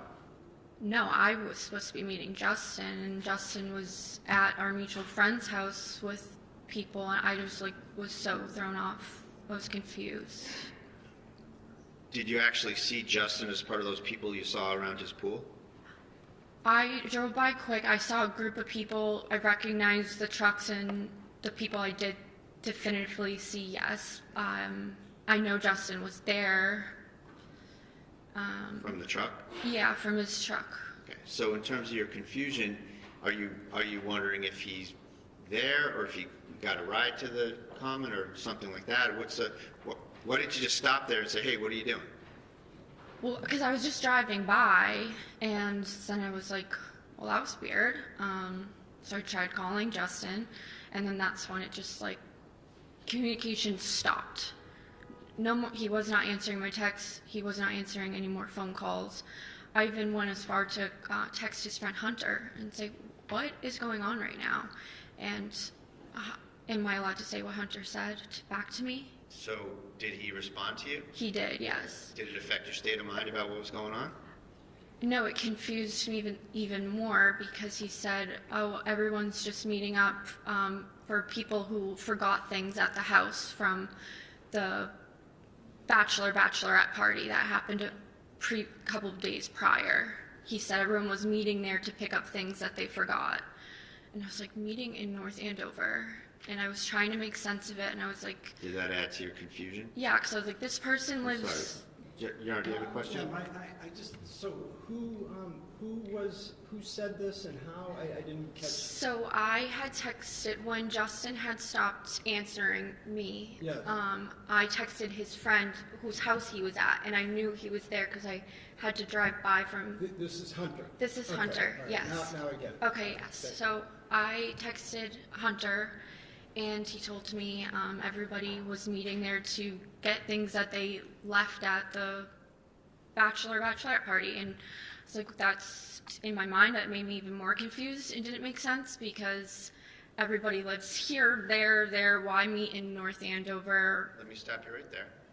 So as a result of that kind of adding to your mindset, sounds like adding to your confusion, right? Confusion, yes. Did you stick to the plan to go meet him at the Common, or did you divert somewhere else? No, I went to the Common. Okay. And you got there what time? It was probably 2:10. And did you wait there with Caden? I did. And approximately how long did you wait, if you can remember? It was at least an hour. It could have been more.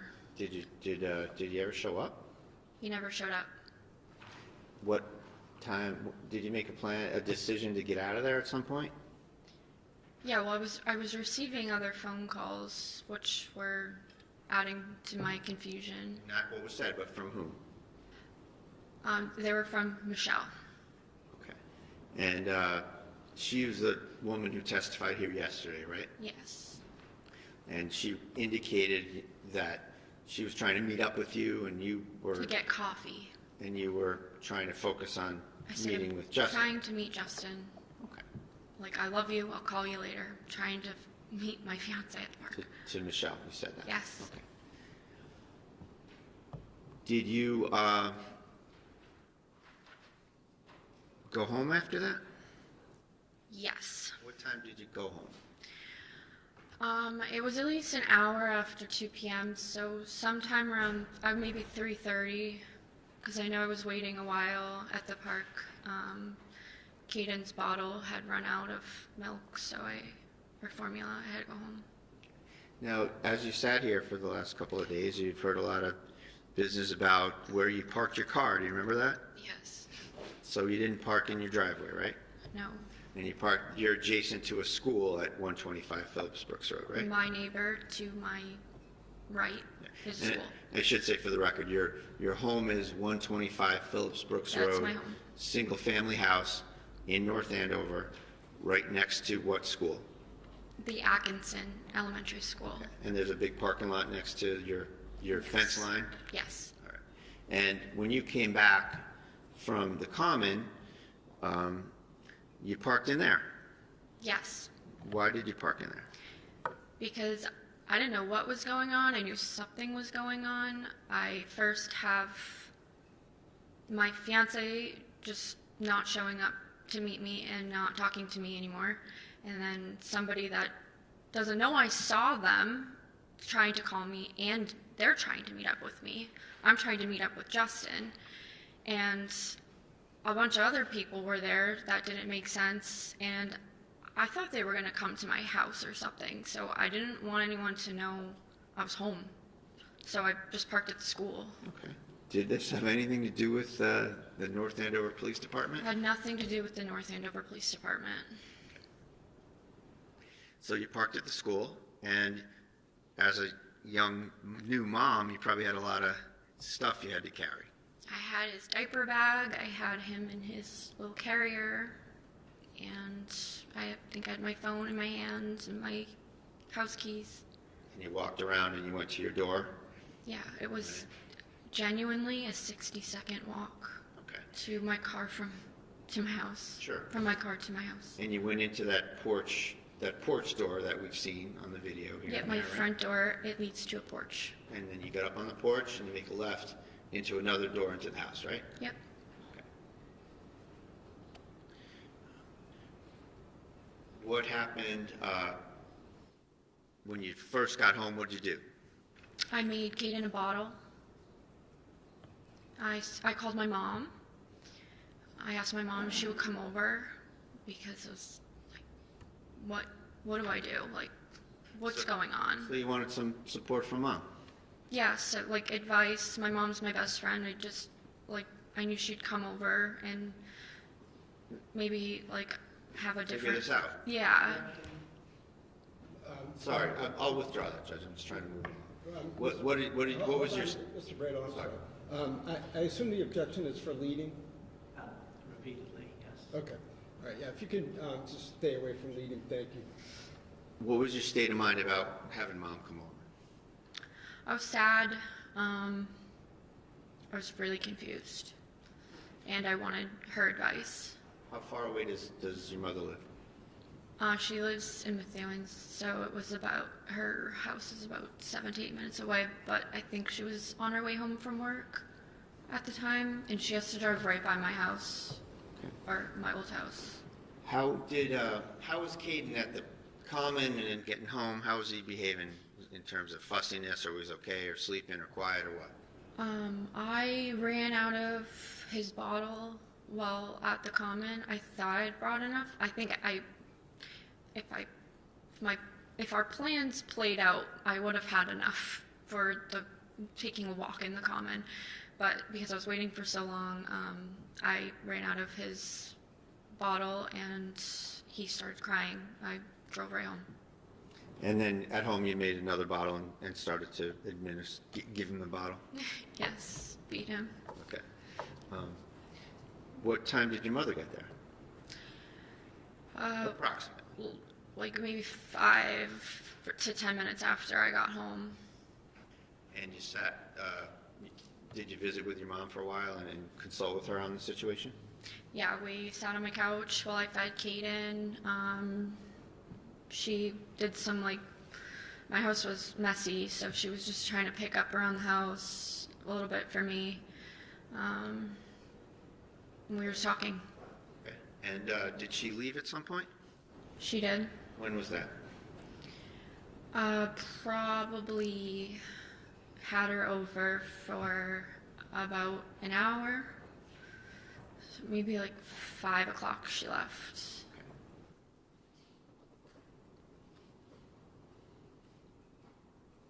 Was her car in the driveway? Hers was, yes. And obviously she got in the car and left in her car. Yeah, I told her that I was gonna be packing and probably going camping with my son, which is normal for me. My family owns land. We call it our happy place. I've been going there since I was a baby, so I was gonna go there to clear my mind since Justin wasn't going to meet up with me. I just figured I don't have work till the 4th, so that's what I'm gonna do. And The idea of sitting around. just, Sustained. I just didn't. No, I'm sorry. Oh, sorry. Objections was sustained. Oh. So, next question.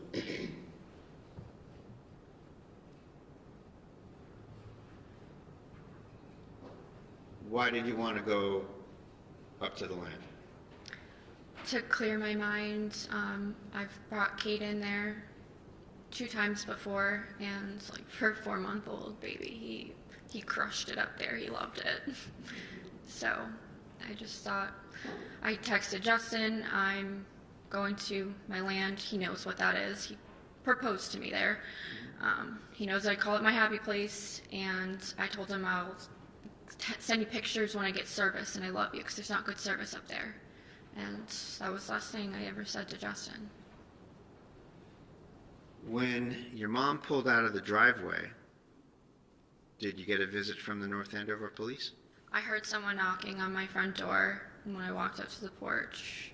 How long after your mom left did the police knock on your door? I know now approximately 3 minutes. And what were you able to do to figure it out pretty well? My home has a lot of surveillance. My dad owns a security company, so my home had a lot of surveillance outside, so I was just curious, how long was it after my mom left that the police came, and I believe it was about 3 minutes approximately. Can you use the video system to refresh yourself on time intervals and such? Yeah, yes. And while we're on that topic, are there timestamps on the clips from your house? Yes. And do you have any knowledge of the accuracy of those timestamps? At some point, one of the daylight savings happened, so my cameras were 1 hour off. And how off? Which way off were they? If it said it was 5 o'clock, it was actually 4 o'clock. Okay, so it's an hour ahead. Okay. So, hour ahead. All right. So in terms of any clips that come from your house, does the timestamp show hour ahead? Yes. Okay. So are you referring to what's in evidence? Yes. Okay. All of those video clips? Yes, Your Honor. So just want to make sure, did we say that right, that the clips are an hour ahead, or is the actual clip an hour behind? I have to think about this, I'm sorry.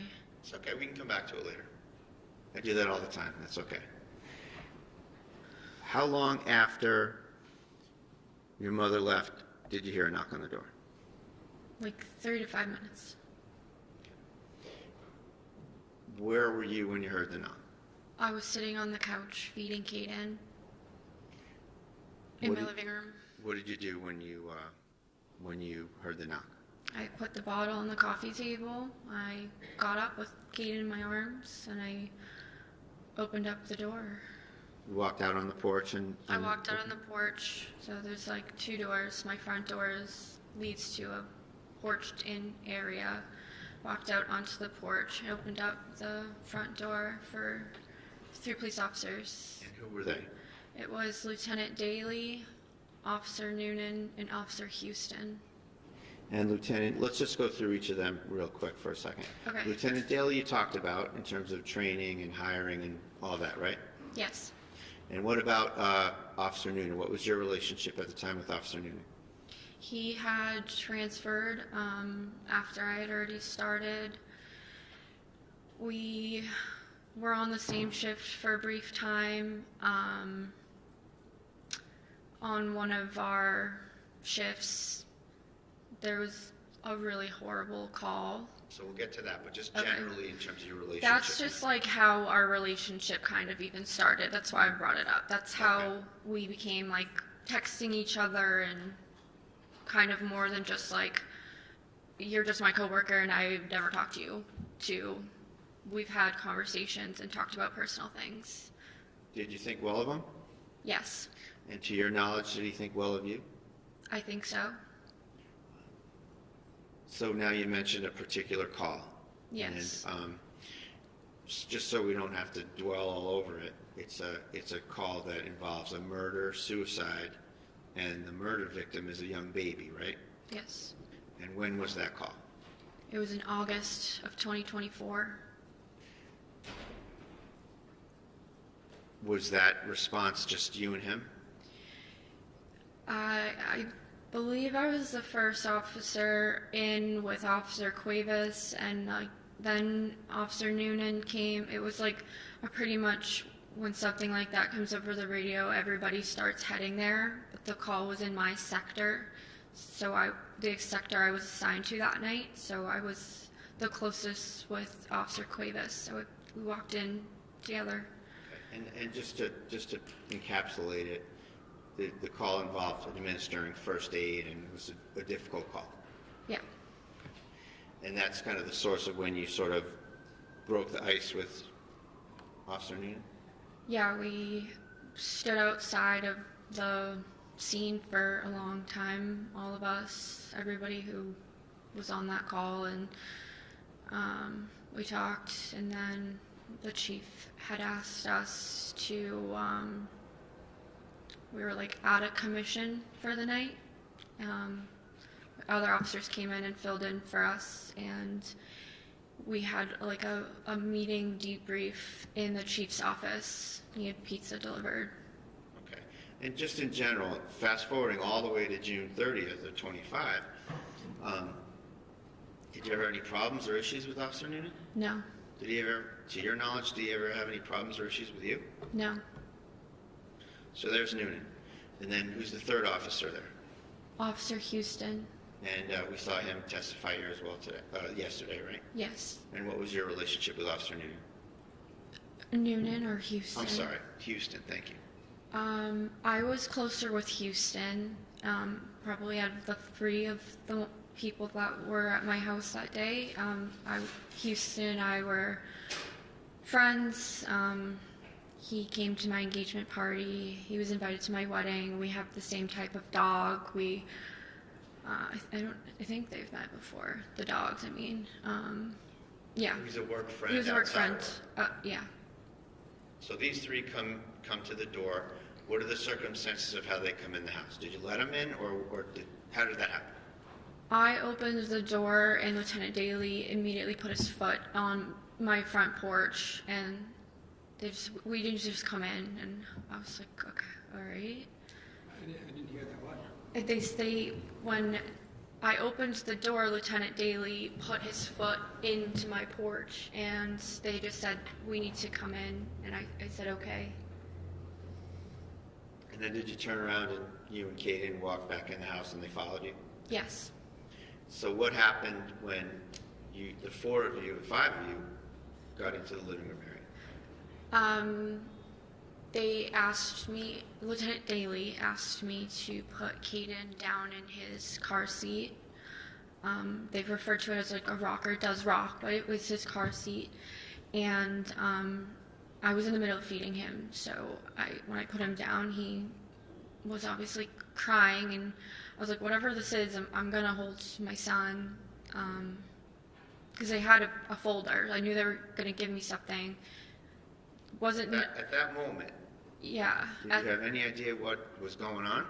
No, I knew, like, obviously I knew something was going on. The police are in my house, my coworkers, but when they told me to put Caden down, I was like a little hesitant because I'm in the middle of feeding him, and then I listened, I put him down, and he started crying, and I was like, no, I'm gonna hold my son, whatever this is, like, I'm gonna feed my baby and read it.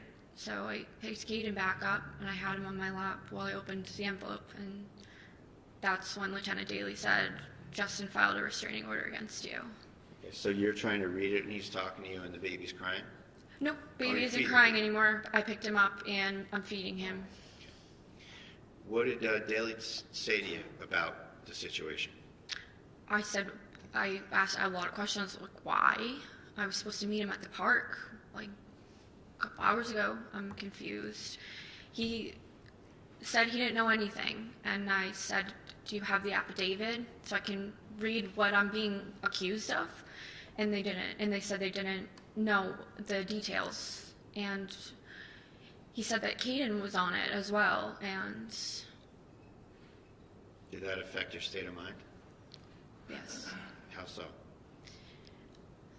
I knew in that moment I was going to have to hand my 4-month-old to a police officer to be brought out of my house. How did that make you feel? I don't know if there's a word. Sad. Were you able to have a minute or two to kind of comprehend it, or did something else immediately happen? I comprehended it. I was asked to pack a bag for Caden for about 2 weeks. Who asked you that? Lieutenant Daly said the court the court date was in 14 days, so he said pack enough for 2 weeks. And He said that to you? yes. Okay.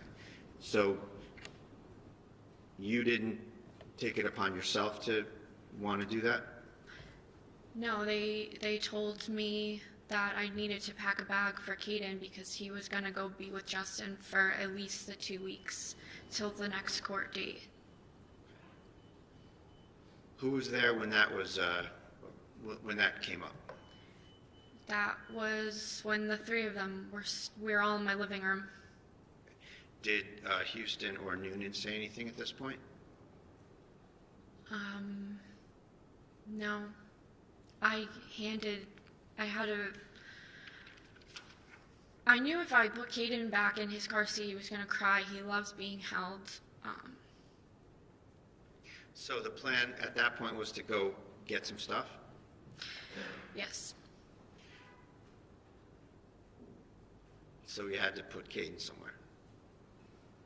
Yes. And what did you do? I handed Caden to Officer Noonan. Why'd you give him to Officer Noonan? I could say I trusted all of them. But I knew Officer Noonan I know Officer Houston has no kids, and I knew Daly seemed like preoccupied, and I knew Noonan had kids. So I guess that's probably what went through my mind, but it really wasn't that much of a thought. I just knew I had to have someone hold him because I didn't want him screaming in his car seat on the ground. Was he someone that you trusted to do that? Yes.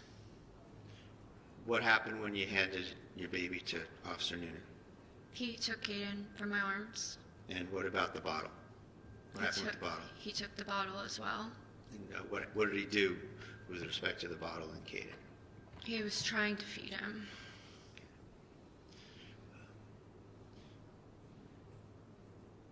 Did Officer Noonan exhibit any resistance or discomfort or anything with respect to holding the baby? No, I think he said like, oh, I haven't done this in a while, like something like that.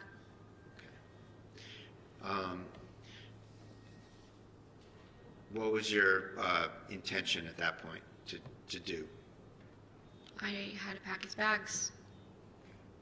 And are you, as you're starting to go figure that out in terms of luggage, what do you need, where's he going, etc., Yeah. are you having kind of an unfolding thought process, if you will? Reading? Sustained. I'm just asking her what she's thinking, Your Honor. Just ask. What are you thinking? So it took. I grabbed one of my duffel bags and I first went in the kitchen, and as I was putting the bottles in the bag, it was just kind of like all setting in exactly what was happening, and there was just so many unknowns. And as I was packing things, I was like, okay, Justin just broke up with me via restraining order. We have a wedding in 4 months. Caden is not going to be with me for 2 weeks. That's an eternity for a mom, any mom. And everyone was just brushing over the fact that it was 2 weeks. And I was like, 2 weeks without Caden? And I just kept, in my mind was just going fast, like, I can't work overtime because I have a son now. I can't afford my home by myself without overtime. It was just, I lost everything. Even my doggy was on the restraining order. Maverick, my dog Maverick, was on the restraining order. So, my son. Was it your dog or Justin's dog? He was my dog. So I saw my baby go, my fiancé, my dog, my house. And I knew that was going to be my job too. Because whatever I was accused of wasn't good if at restraining order. And you didn't have the affidavit? No. Where did you go after you went to the kitchen with the duffel bag and the bottles? I went all around the house because his diapers were in one room on shelves. His bottles and formula were in the kitchen.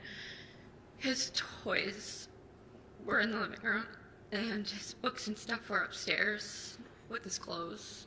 Tell us what you did on the first floor before you got upstairs. What was the packing there? On the first floor was bottles and formula, and he was just getting introduced to like purees, and I had just ordered purees from Target, so I packed all those too. Then I went into the, thank you, I went into, it was like our exercise room. It had shelving on the wall, and there was just like a ton of boxes of diapers. I just put those aside and was like, 2 weeks, a lot of diapers, so take the boxes. And then I went upstairs. All right, before you got upstairs, part of the order was that you had to give up your firearms, right? Yes. Did you say anything to the officers about the location of your firearms? Yes, I did. What did you say? I told them that they were in the basement. Was that true? No, Why did you tell them that? because I didn't want them to take them away. Why not? Because I wanted to be alone with my firearm and take my life. When did you make that decision? I made that decision as I realized I had just lost everything in a 15-second conversation with my coworker.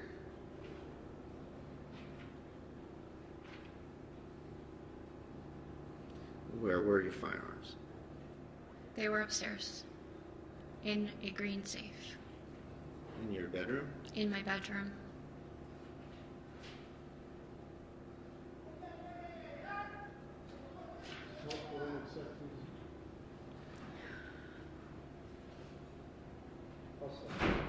Thank you. So you went upstairs, you mentioned? Yes.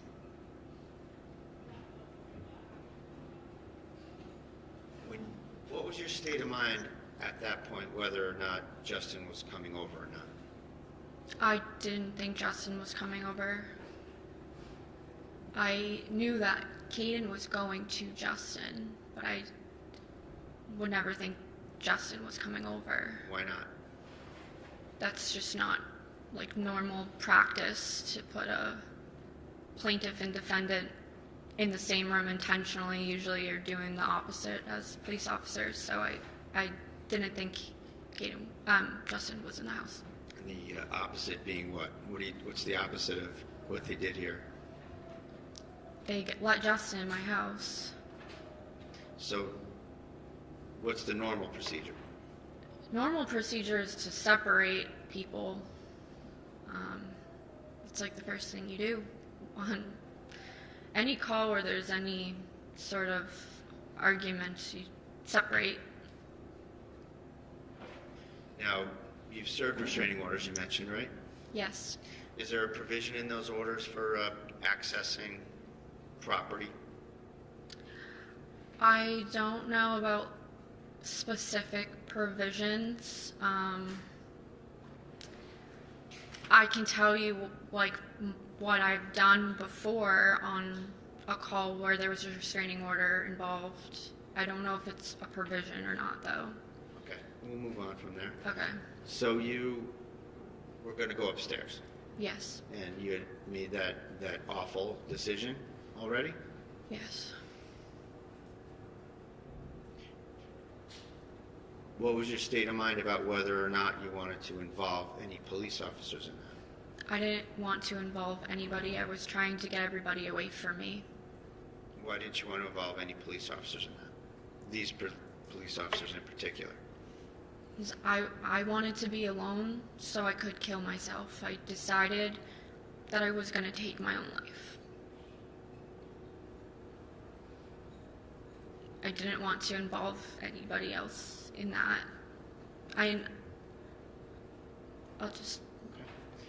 Did you go upstairs back and forth a couple times, or did you just go up there once?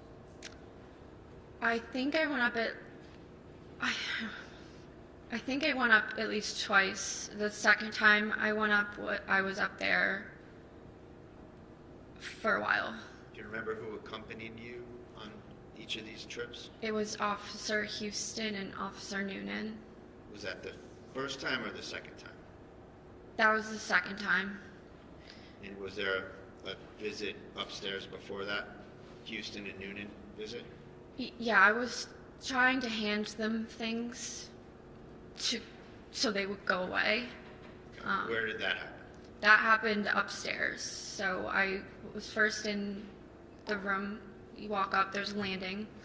The room on the left is Caden's room. I went in there first and I put books in a car seat because Justin instructed didn't have the car seat. And I handed it, I don't even know who I handed it to one of them. And I said, "Can you bring this downstairs?" What happened after you said that? Somebody brought it downstairs and then they came back up. So you struck out in terms of what you testified to earlier? Yeah, I just kept trying to hand them things to make them go away. Meaning, what do you mean make them go away? Be more specific if you can. Like, What was the plan? I knew if I pulled out my firearm in front of a police officer, I would get shot. That was not my intention, and that's not what I did. I was trying to get them away from me, so that didn't happen. So they weren't put in that position, because I'm not dumb. I was a police officer, if someone takes out a gun in front of you, yes, that's a threat. Yes, that's somebody that you probably feel threatened from. So, but if you want to kill yourself, why not just let it happen that way? That's selfish. I would never do that. Even looking back now, like reflecting for 9 months, I think my decision to do it to myself was selfish to everybody who loves me. So I'll just leave it at that. I wanted to kill myself. Me and my gun. No one else involved. How many different times did you try to have the officers transport some stuff downstairs? Several. At some point, did Officer Houston leave the second floor? Yes. And that left who up there? Officer Noonan. So upstairs it was Officer Noonan and yourself. Yes. At some point, did you go across that landing to the other room? Yes. Tell us about that. I was on the floor packing more clothes in the duffel bag. In which room? My bedroom. Okay, When we walk up Hold on. the stairs to the right. Okay, so you finish up in the other room and you go to your room. Yes. All right. Tell us the circumstances of where do you go, where does Noonan go when you go into your bedroom? So nobody came into my bedroom with me. I was asked, I can't even say who exactly, like I don't know if Officer Houston had come back up at the time, but somebody asked me, who is that downstairs? And I said, I have no idea. And Let me ask you a little bit about that. What was your state of mind about you being asked that? What were you thinking about? I was like, I don't know. Did you hear anybody come in? No, but they did. Because they were on the landing, they would be able to. I was like more into my bedroom than them, so I was like, I have no idea who's here. Shouldn't you guys know? Okay. What happened next? Officer Houston walked down the stairs first. Officer Noonan followed him down several steps. Did that give you a chance to do anything? That was, I knew, my only chance to be alone with my firearm.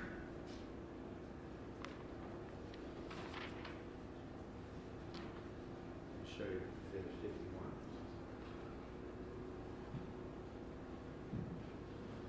What's shown in Exhibit 51? That's my bedroom. That's the room on the top of the landing to the right. Where's the photographer standing in this picture? He's standing in the doorway. When you went to go get that firearm, was there anyone in your view in that landing? No. Was this after you saw Noonan depart? Yes. His back was turned towards me.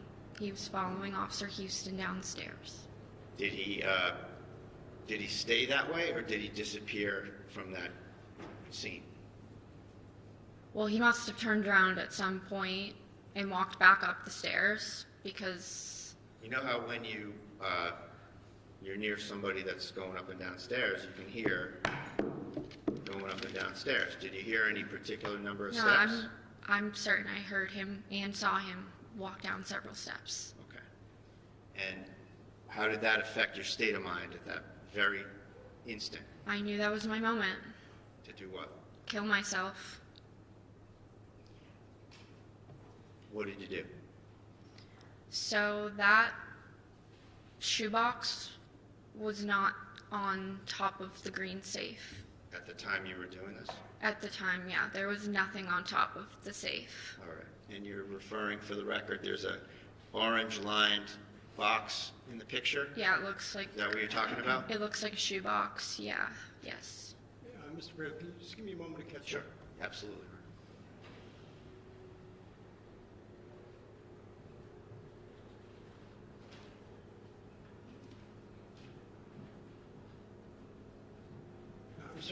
say that that box was not on the, what did you say about that box? That box was not there. The top of the chest, I'm calling it a safe. It's a chest that locks. That's where I kept my firearms. The top of it, nothing was on it. So whatever was placed there after, that was not there before. Thank you. Ready to go, John? Yes. What about the chair? Is that how the chair was? The chair was turned the other way, because that was the chair I had rocked in. That was not facing that way. The back of the chair was up against the wall, I guess. So it's kind of like as you'd expect it to be in the room. Yeah, I would need to pivot like this to be right. So it was probably moved. My room is small. And to get at your guns in there, you kind of have to flip up the top of that chest. Yes. Where was your focus in terms of the firearm, the chest, whether Noonan's coming back? Where are you focused? I was just like, hurry up before somebody comes back. And what did you do? I grabbed the gun out of the chest. I put it up to my chest here. So what was going on with you putting it up to your chest? What was that all about? What do you mean when you say you put it up to Like you I just made a motion to your stomach area, right? Yeah, like I just grabbed it quickly. I bent over, grabbed it, put it here, took 2 steps backwards, and I don't want to make the motion of what I did because it's horrible. But I put the gun up to my head. Which hand? Did you use? My right hand. And where on your head did you put it? You can just describe it. My temple. Okay.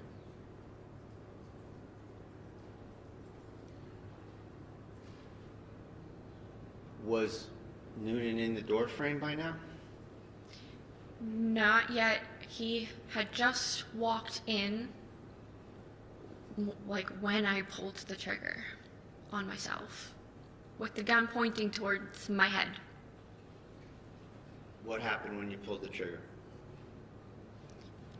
He said, Kelsey, no. Kelsey, no. I pulled the trigger. I'm sorry, but I said fuck. What happened next? I got shot. How long after you said that did you get shot?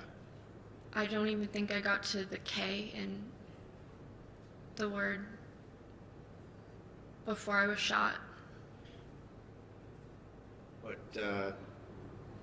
would that feel like? What part? Getting shot in the chest. Hurt. Did the force of that bullet knock you in any particular direction? It knocked me backwards.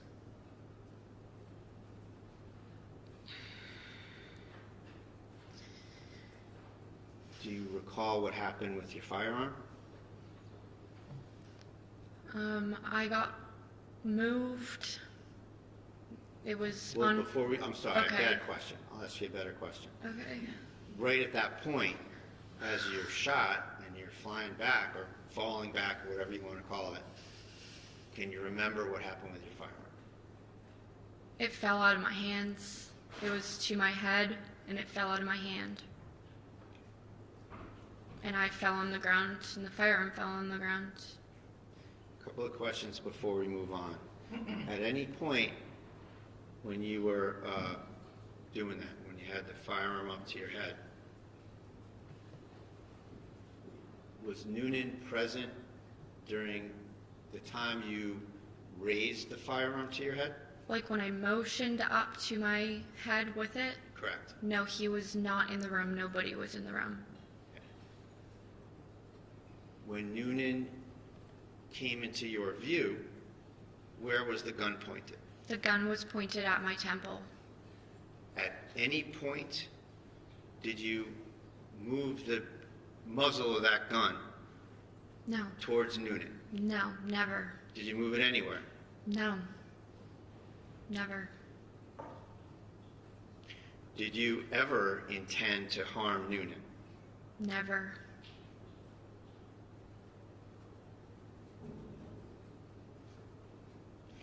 What did you know about Noonan's kind of personal circumstances in your time getting to know him? He was like, so he was a cop for a long time, and I was considered like a rookie. And like after, I had like a few really bad calls in a row, and everybody kind of knew it. And the senior guys would like check in on me and give me advice, and he was one of those people. And he told me his own personal experience with like calls and how to handle them when they're bad. So, what was his family situation? I've met his wife. I knew he had a son just by like talking. Did you want to involve him in your tragedy? I didn't want to involve anybody. I wanted to take my own life. I never pointed the gun at a fellow police officer. It never happened. When you went onto the ground, what did Noonan do after he shot you?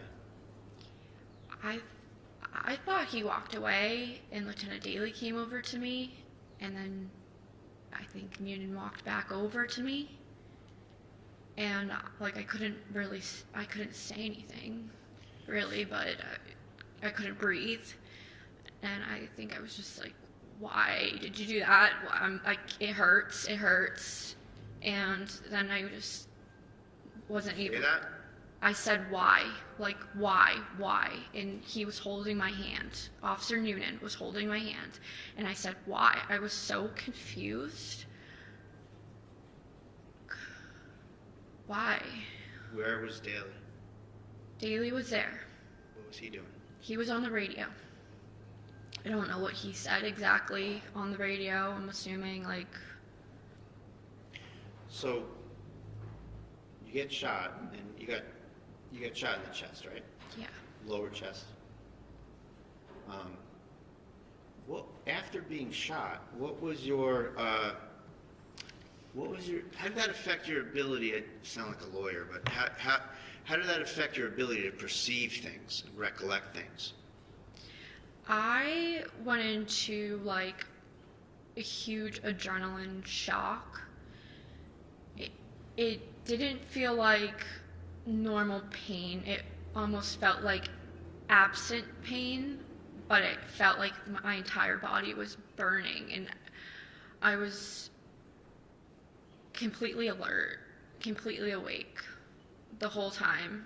I was speaking as much as I could. My lung was punctured, so that's why I was having trouble breathing, but other than that, I was very alert and aware of my surroundings. Where were you laying in the room? I was laying between my bed and the wall where the air conditioner is. Were your legs parallel to the foot of the bed or somewhere else? I think so. Yeah, I think that they were. Were you bleeding? Yes.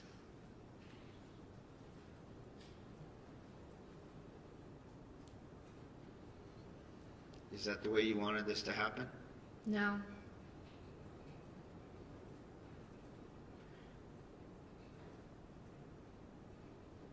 What do you remember next? The fire department got there fast. It felt really fast. They put me in like a bag. A sack?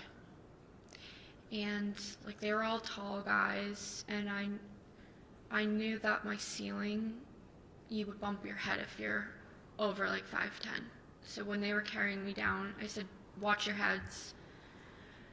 And they brought me outside, and I think when I was still in my house, one of the firefighters was trying to put oxygen on my face, and I was taking it off and just saying, I want to die, I want to die, I want to die.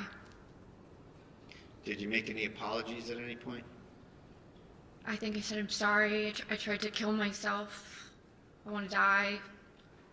Like, I just didn't understand what just, like, I don't know what just happened. I tried to shoot myself, and then I got shot in the chest. Like, nothing really made, like, I was just in total disbelief and shock. Did you, at any point before you got taken out of there, did you hear Noonan saying anything about what happened? No. Did you see Houston yet? Houston, yes, he came in, and I think he put, like, medical, like, gauze on the wound. Somebody did. He had the medical bag. I remember that. Were you able to sort of perceive the first aid techniques they were administering to you? No, I wasn't paying attention to it. I was, like, trying to focus on breathing because it felt like I was choking. Like, it felt like I was drowning. So they bring you downstairs, and at what point in the trip downstairs and out of the house were you trying to take off the mask? I think the whole time. And when I was in the ambulance, I said to everybody, I'm a fucking idiot. I just tried to kill myself with an unloaded gun. I'm a fucking idiot. And then I said that to everybody. I said that to the hospital staff. I said that to all the firefighters. I probably said that when I was laying on the ground. Those were the words I just kept repeating. What were they doing to you in the ambulance before the ambulance departed in terms of working on you? They were working on getting a med flight. I had to get a blood transfusion. I finally agreed to keep the oxygen mask on my face, and they were doing my vitals and just trying to keep me stable before I was going to be transported to the hospital. What hospital did you go to? I was flown by med flight to Massachusetts General Hospital in Boston. So by helicopter? Yes. And then when you were in the helicopter, was there anybody that you knew in the helicopter? No, when I was in the ambulance, I was holding on to firefighter Smirtelny's hand. And can you spell that for the court? It's a funny spelling. Why don't you spell that, if you can? His first name's Kevin. And let me take a crack at that. Is it Smiertelny? Yeah, I think you're right. Okay. And did he go in the helicopter?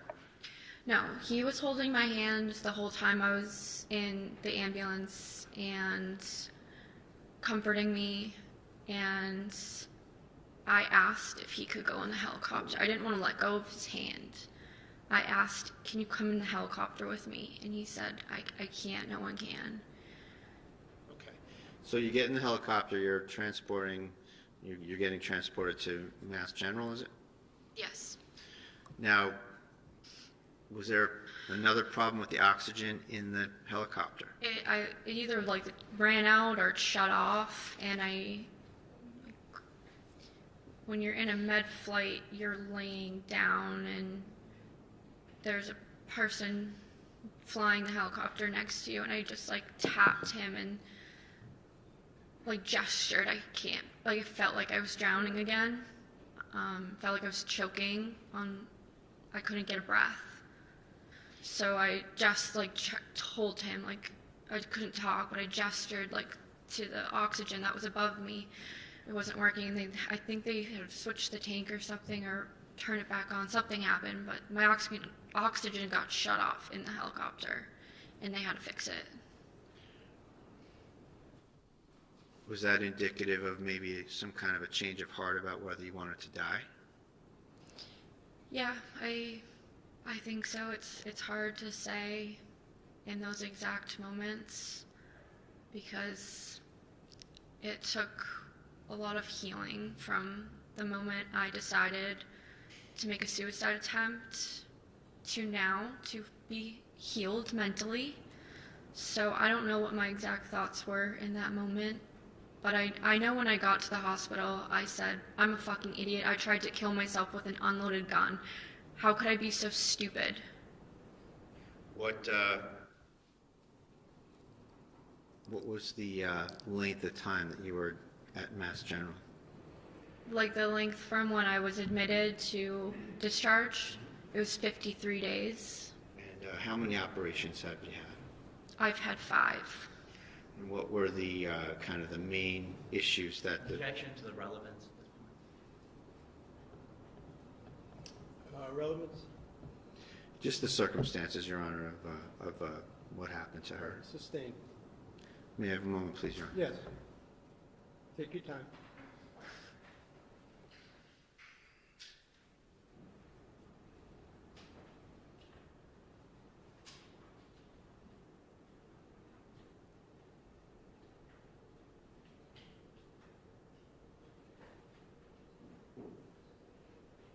Nothing further. All right, so Cross, I need to, let's take a 10-minute break, please. All right. Stands in a 10-minute recess. Please exit quietly if you're going to exit. Thank you.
was muted. No, I hit that.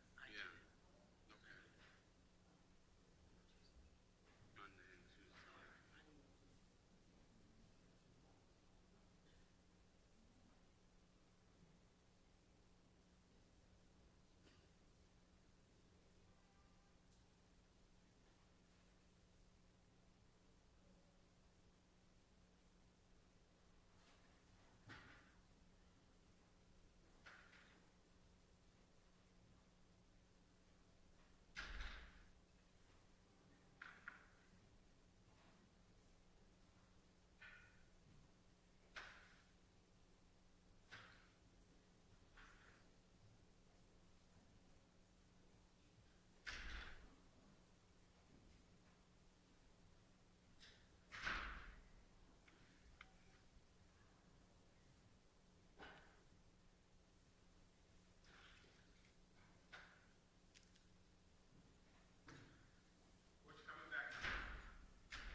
We're back in session, you may be seated. Your Honor, we're back on record in the Kelsey Fitzsimmons matter. All counsel and the defendant are present. Okay, Ms. Fitzsimmons, you may resume the stand. I think we're ready for cross, right?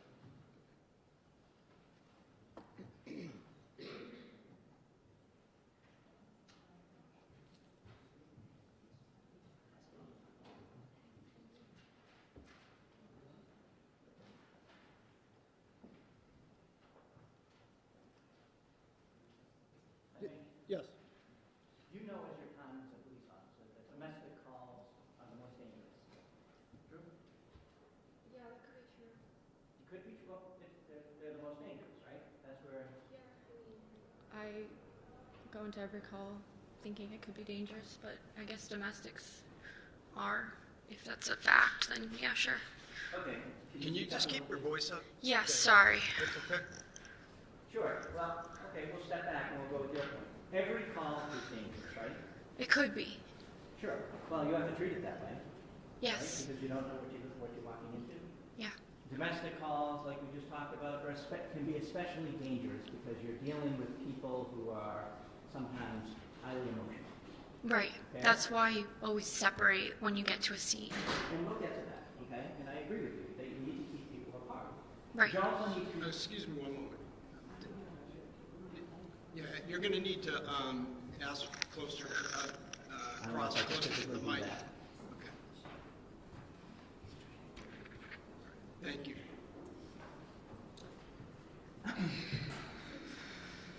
When you walk into a domestic situation, whether it's a restraining order that you're serving, whether it's a call for some sort of domestic violence, right? You walk in there with a heightened sense of awareness. Is that fair to say?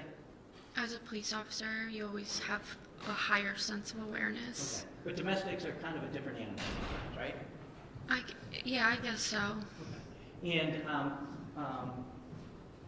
because emotions are involved, true? Yes.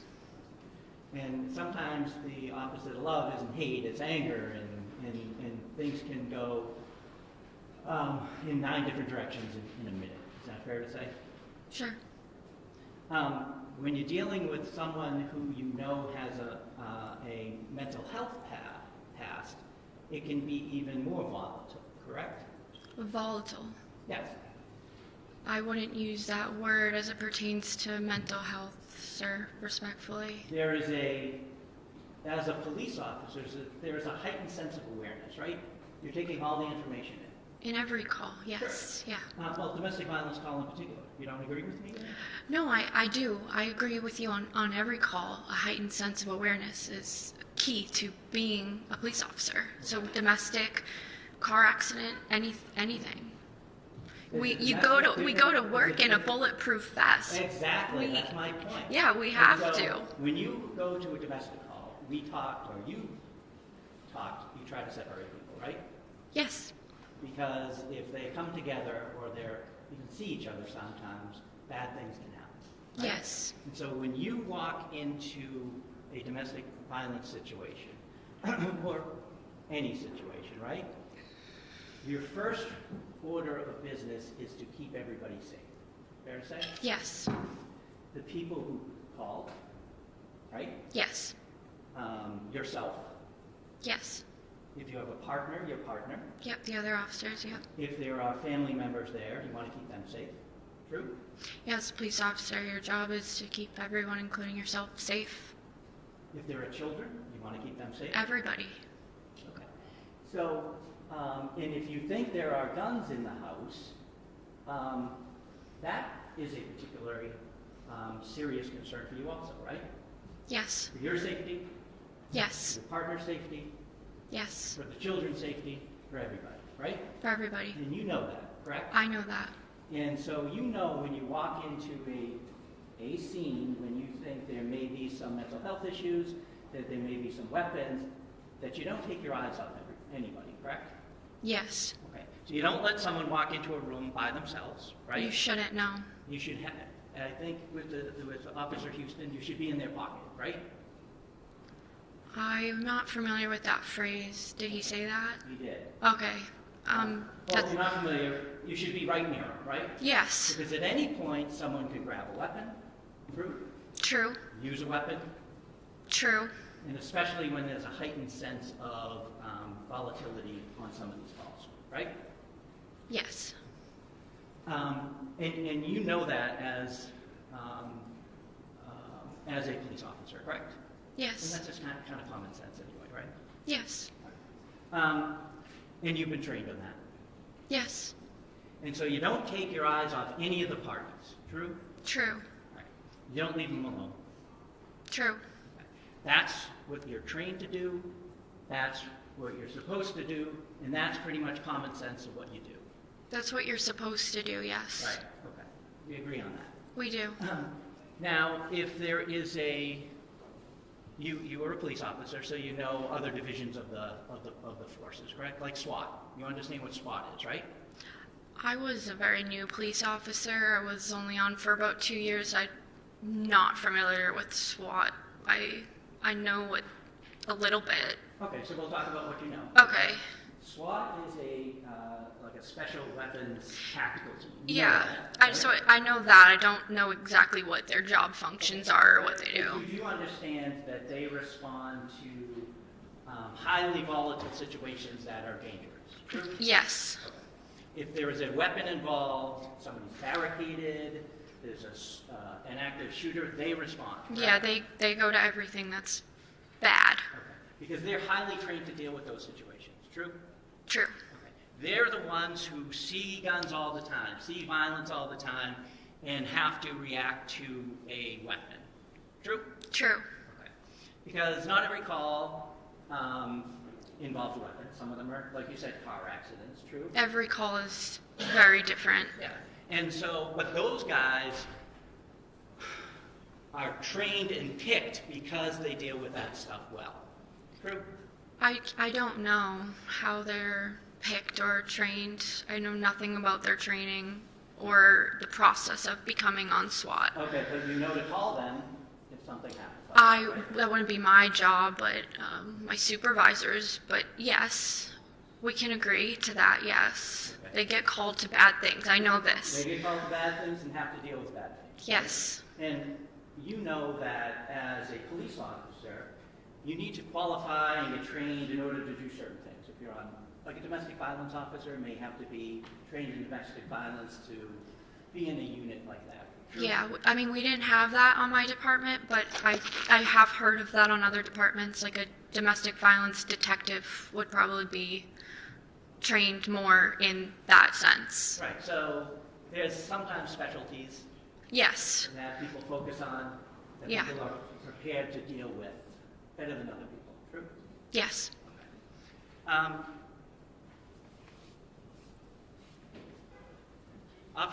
Officer Noonan was on the SWAT team. You know that, right? You know that. I know that now. Okay. You knew he started in Andover. That's where he began his career. I knew he started in North Andover. Sorry, North Andover. And then he went to Lawrence. Yes. And Lawrence is really a different atmosphere than North Andover. You agree with me there? Yes. North Andover is... North Andover does get the flood in of Lawrence, Sure, though. there's some crossover. Yes. Right, but you know what that crossover is. Yes. True? True. It's, and not to disparage any community, right? But Lawrence has more guns than North Andover. I think so. I don't know off personal knowledge, but I would assume. Okay. They have more gangs. Yes, that I do know, yes. They have more drugs. Yes. They have more violence. Yes. They have more need for people who can deal with that stuff, correct? Yes. Okay. And you know that Officer Noonan worked in Lawrence for years. I did know that, yes. Okay, you did know that, right? Yeah, I did. And then he came back. Did you say you were on the job or not on the job when he came back?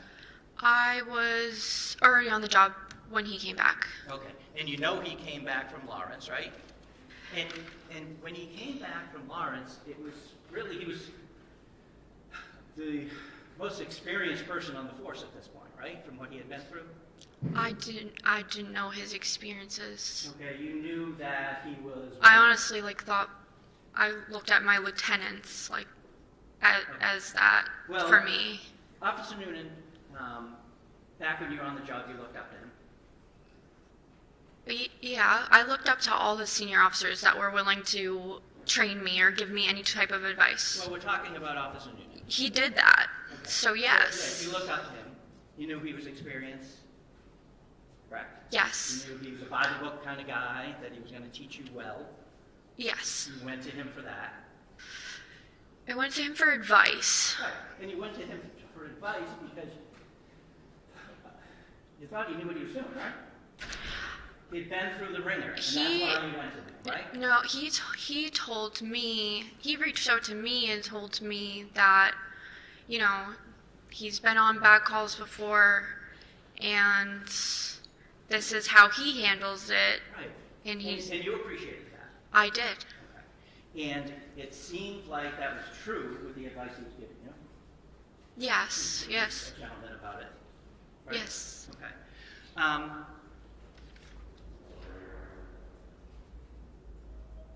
Justin's a different story in your life, correct? Justin,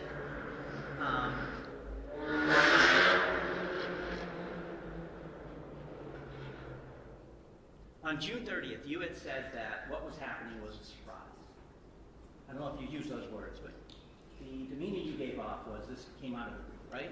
I was very confused. You were confused, but stuff, and we're not going to get into it, but stuff that happened that weekend before, that Saturday night, that would have given you some inkling that something was wrong, right? I was aware me and Justin were in an argument. I was aware the second I woke up in the morning. That's why we were planning to meet. So it wasn't a surprise that there was some strife between you and him at that point.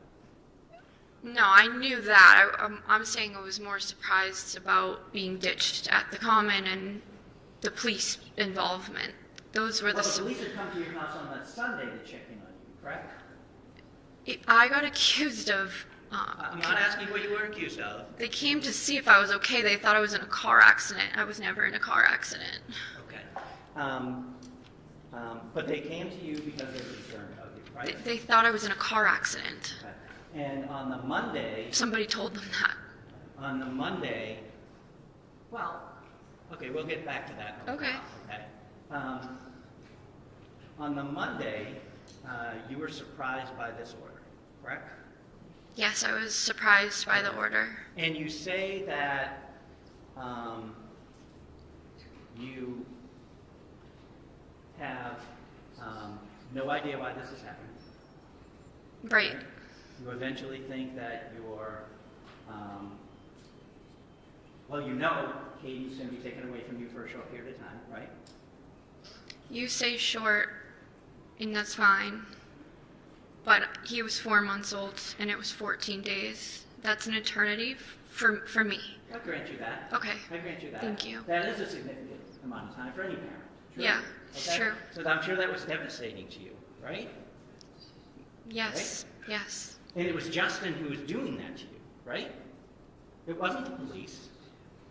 No, right. It was Justin who went to court, who said, I should have custody of that child, correct? Correct. And so that's who is doing these things to you, right? Yes. So that's who your anger was focused on, right? I mean, I don't even know if I got to the point of grieving, of anger yet. I don't think I was there yet. But if any of my emotions were directed towards somebody, it would be Justin. Sure. Yes. Because you felt betrayed. I did. And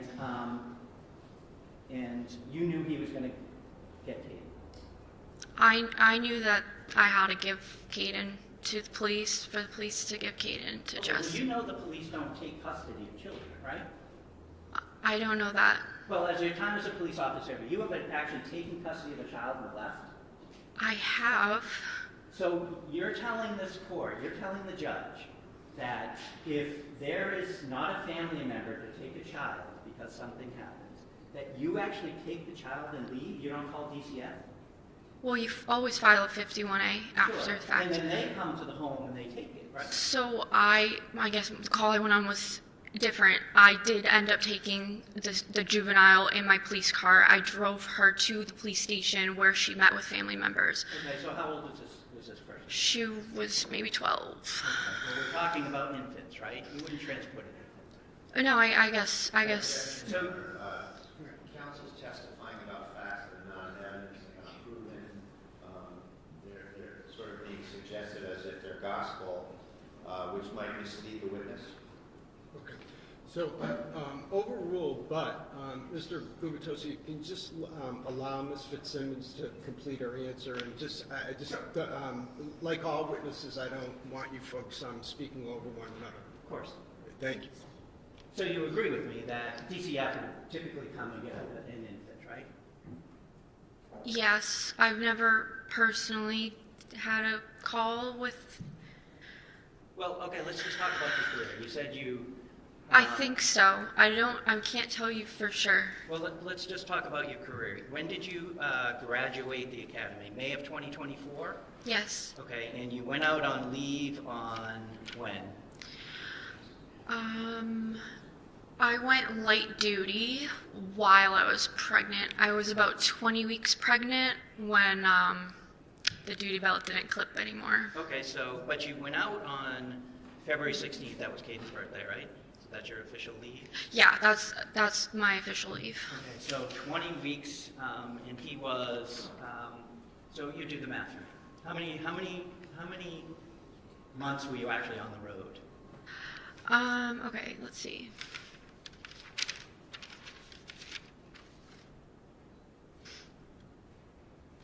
So like 7 months, and then I was light duty.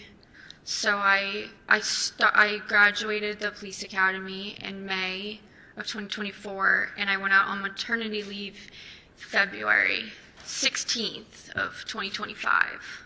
So you're actually just on the road for 7 months? Light duty, you're not on the road because, I mean, you're pregnant. Understood. Yeah. Understood. And that was your choice to stay in the station and work that way, right? Yes. Okay. But you were actually on the road, going to calls, doing the dirty work as a police officer, just for 7 months, right? Yes. Now, I'm going to jump back to June 30th at the house after the police come, right? You called your mom. You asked to do that, and they let you do that, right? There's no prohibition. You're talking about after the police? Yes, after the police arrived. Yes, I called my mom. Okay, and she came. Yes. Okay, she came. Now, you called her your best friend, right? My mom is. Your best friend, right? And so you could have talked to her, correct? Yes. When Justin arrived, you knew he came in the house, right? You heard him. No. You didn't hear him come in the house? No. You knew he was coming to get the baby. I never expected a police officer to allow the victim or plaintiff in a case to enter the home where the defendant is. Well, you knew he was getting the child, correct? Yeah, but I thought that I passed Kaden off to walk outside. I never thought, or I never knew Justin was in my home. You knew he was coming to the house? I thought they would do it at the school, but yes, I mean, I knew he was going to be in the vicinity. I never expected or knew he walked through my front door. When you went upstairs, and we'll talk about that green chest you called it, correct? Yes. Was it locked? No. Okay, you could just flip it open. Yes. When you claimed you pulled the trigger, it clicked. It did. It was not around in the chamber. Correct. There was a full magazine in it, right? I think so. Okay. Yeah. Well, you had used that gun to go shooting on Friday, true? That is true. That's why I didn't chamber around, thank God. And when you're doing shooting, were you qualifying? What were you doing on that Friday? We have a qualification, yeah. Okay, so you had to do that, right? Yeah, because... And when you're shooting for qualifying, when you're at the range, how do you hold your pistol? 2 hands, and then there's some where they say use your strong hand or your left hand, you're not strong. But your typical reflex is 2 hands, true? Yeah, that's... Two hands extended. That's most of the range day, yeah. Right, that's your training. That's the safest way to shoot a gun, true? So that's your default? That's what we do at the range for those 8 hours, other than the one part where you shoot with your strong and non-strong hands. So on Friday you spent hours shooting with 2 hands? Yes. Yeah, it was Friday, yes. Well, I'm asking you. I think so. Now, you stated that after the police came and you were starting to process things, true?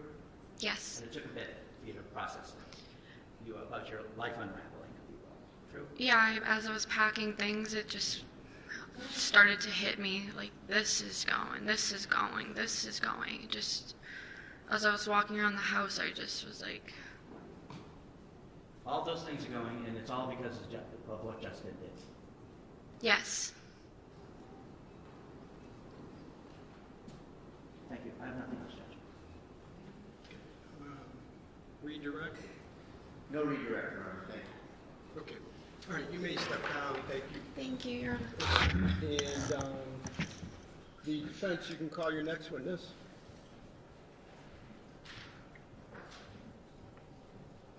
Your Honor, the defense. Okay. Aside from Aside from what? the view. Okay. All right. so can I see counsel at sidebar along with Ms. Fitzsimmons?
So, you know what, a couple of things that we discussed at sidebar.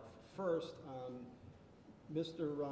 I just want to make sure that procedurally we're as precise as we need to be. So technically, the defense hasn't rested because we have the issue of the view. We're going to, as we discussed at sidebar, what I'd like to do is break until 2. At 2, I'd like a definitive answer on whether the defense still seeks to have me view the location, number one. Number two, I'd like to conduct that charge conference that we spoke of, and 3, leave with a schedule as to, definitive schedule as to what will happen tomorrow, which the hope would be that you folks do your closings and I begin my deliberations. All right, so let's reconvene. That will give you enough time, Mr. Yes, Judge, thank you very much. All right, okay. So we will stand in recess until 1 o'clock. Thank you. All rise. Court stands in a lunch recess. Let's go hit the conference room, guys. My phone over there.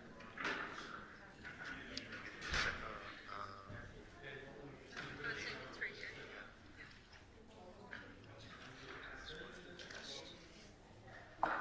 Ordinance is the one where Let's talk down there. one of the best.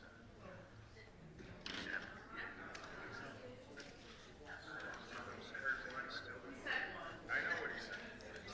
Tell me about the constipation. Hold that up.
Good afternoon, Your Honor. We're back on record on the Kelsey Fitzsimmons matter. All counsel and the defendant are present.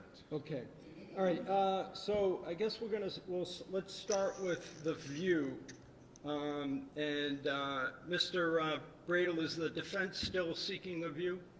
Your Honor, I don't believe we're going to seek a view, just a contingent on. I just wanted to submit to the court what I and I hope I say this right. It's an agreed chalk of the upstairs, and we put in pen just which room is which. Okay.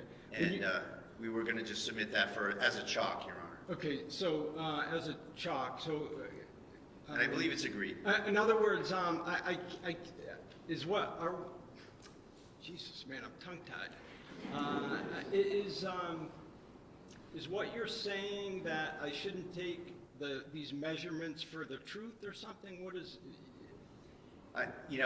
Traditionally using the chalk, the witness can talk about it and refer to it, and the court has it for whatever Your Honor's weight you want to give it as the fact finder. And I think what we're saying is that we all trust the court to take it for what it is, which is and I'll tell you a little bit about what it is, Judge. It's an MLS listing, and on the bottom it says the statement on the bottom is part of the exhibit, and you can take it for what you will. Okay, Commonwealth, what's your position on this? That's fine, with the caveat, small writing at the bottom, if you can read it. Small writing. You're talking about these square footages? No, I'm talking about at the bottom, the text on the bottom of the bottom line. Not in the diagram itself, below. Yeah, the floor plan created by? Yes, if you keep reading that. Okay, I see. Measurements deemed highly reliable but not guaranteed. All right. So why don't we just strike that? And no, I like that. Oh, you like that? And then if it can be an agreed exhibit, I have no problem with it. That's fine. Okay, you like that. And I apologize. I'm losing steam. So I just, all right. So you want to keep that in. We'll just mark it as a chalk. So why don't we do this? And you want the version that says baby's room, KF's room? Yes, please. Okay. Why don't we mark it for ID at least, and then I'll use it. But this is helpful. And frankly, I think it's more helpful than a view because from my understanding from speaking to you folks at Sidebar, that room is going to look nothing like it did. We agree with the bedroom. So we're gonna waive the view motion, Judge, and I appreciate all your consideration you gave it, and we're gonna rest. Okay. So let Mr. Exhibit H somewhere. All right. So Mr. Royan, that's Exhibit H is the floor plan chalk. And I'm gonna deem the motion for view withdrawn. Yes, thank you. And the defense rests. Does the Commonwealth seek to present any rebuttal evidence? Okay, so the Commonwealth rests. Let's talk about. All right, so I'll take care of that. Judge, if I may, just for the record, I Sure. renew my motion for required finding. Otherwise, if we get into this conference, I'll probably forget later, so Okay. I just want to do that now. Waiving argument, thank you. And I'm sorry, what was the last part? No argument, just Okay. relying on the paper again. All right, so the oral motion for required finding at the close of all the evidence is denied. Thank you.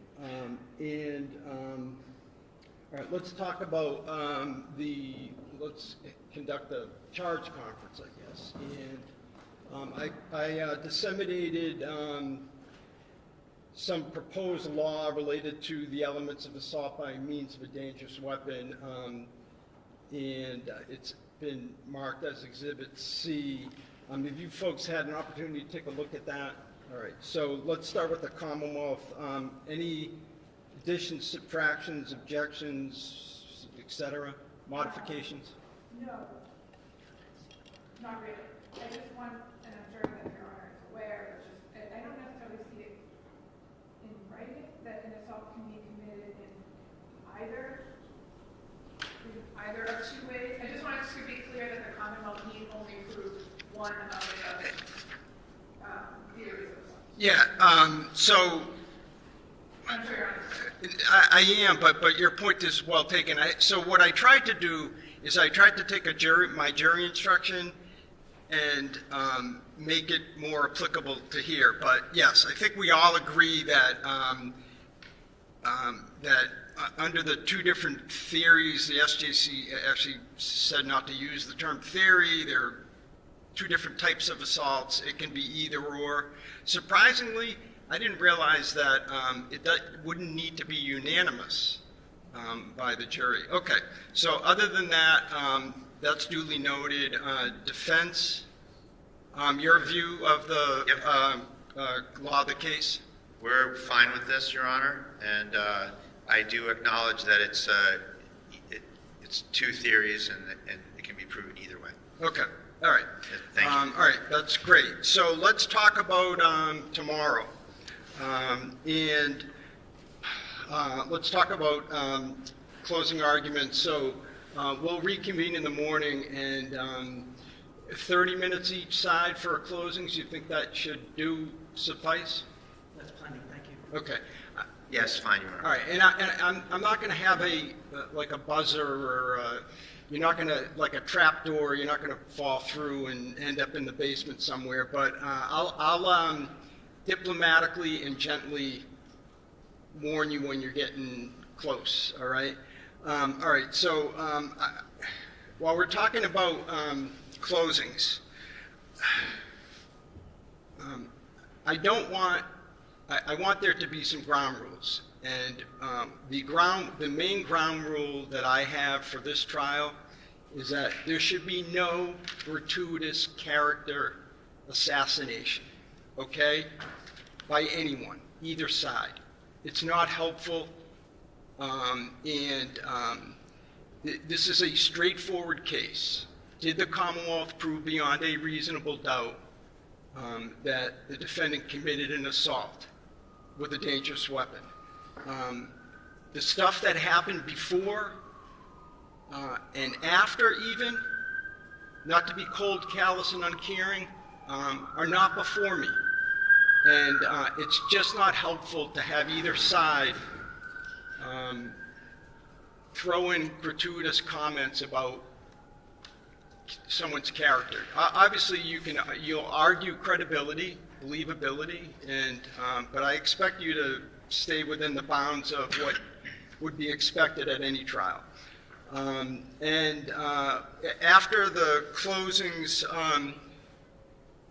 you'll just meet. We'll stay on the record, and you folks will just note your contentment with the exhibits. I think, is there 100 of them? Let me see, 98.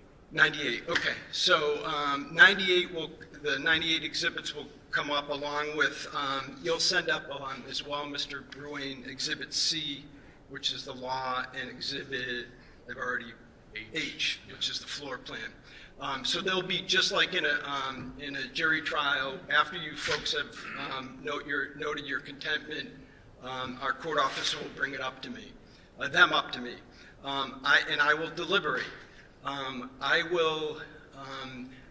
have no idea how long or short of a period of time that it will take me. What my plan would be is, so let's say that I begin deliberations at 10:30.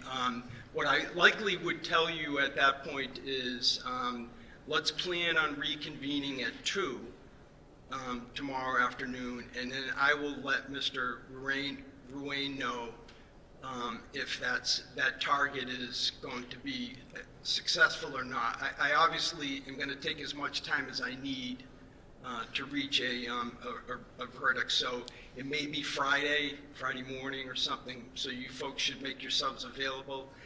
As I said, I intend to announce my verdict here in open court and give some explanation as to why I reached the verdict that I reached, okay? Anything else? Let's see if there's anything else in No, thank you. Defense? What time did you want to reconvene in the morning, Your Honor? I'd like to start at 9 and. Okay, sure. Is that doable for everyone? Okay, oh, and I also meant to, this may be obvious, but, so the sequestration order is done now, is vacated, okay? So. Thank you, we're going to ask folks that. are, folks that were subject to the sequestration order are no longer subject to it, can come in and watch the closings or et cetera. All right? All right. Thank you. We'll stand in Thank you. recess. All rise. We'll stand in recess. Tomorrow, 9 a.m. Please make your way out of the courtroom. Thank you. So proud of you. Great.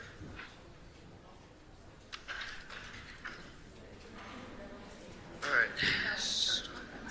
Yep. I just would like to have maybe a few minutes. All right, so.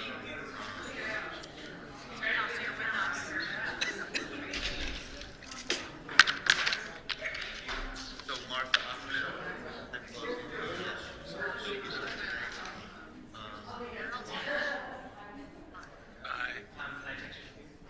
Yeah, do you need it? Okay. Yeah. I did. Yes. Thank you for reminding me. I always.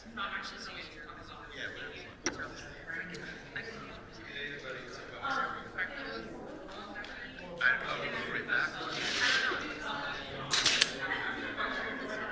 One second.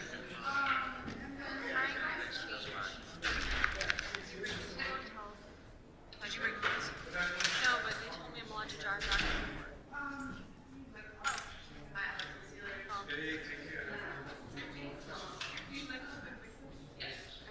The car's not on until 3:30. 3:30?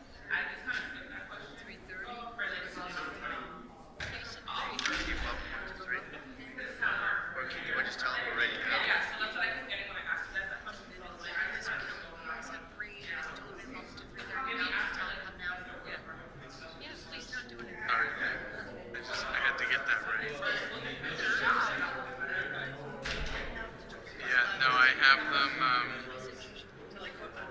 yeah, it's like they're 25 docket number, yeah. I should show you someday you should come up and just look in my office. I already texted you guys.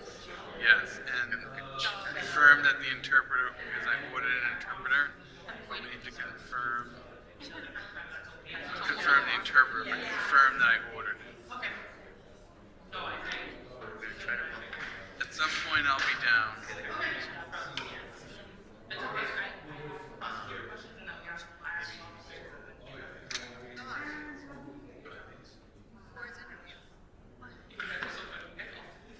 The court said when he heard the shots were fired, he immediately. That was in his interview with CIC.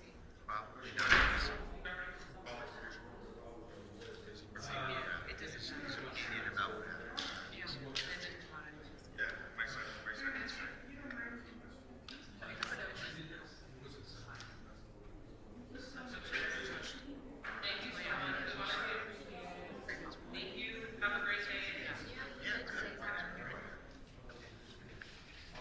That's a little rough from when it's a fiction to say that, oh, that's just a comic. Thank you so much, too. Old-time lawyer. Yeah, violating there's things that are not exhibits that we just can use to this and that. And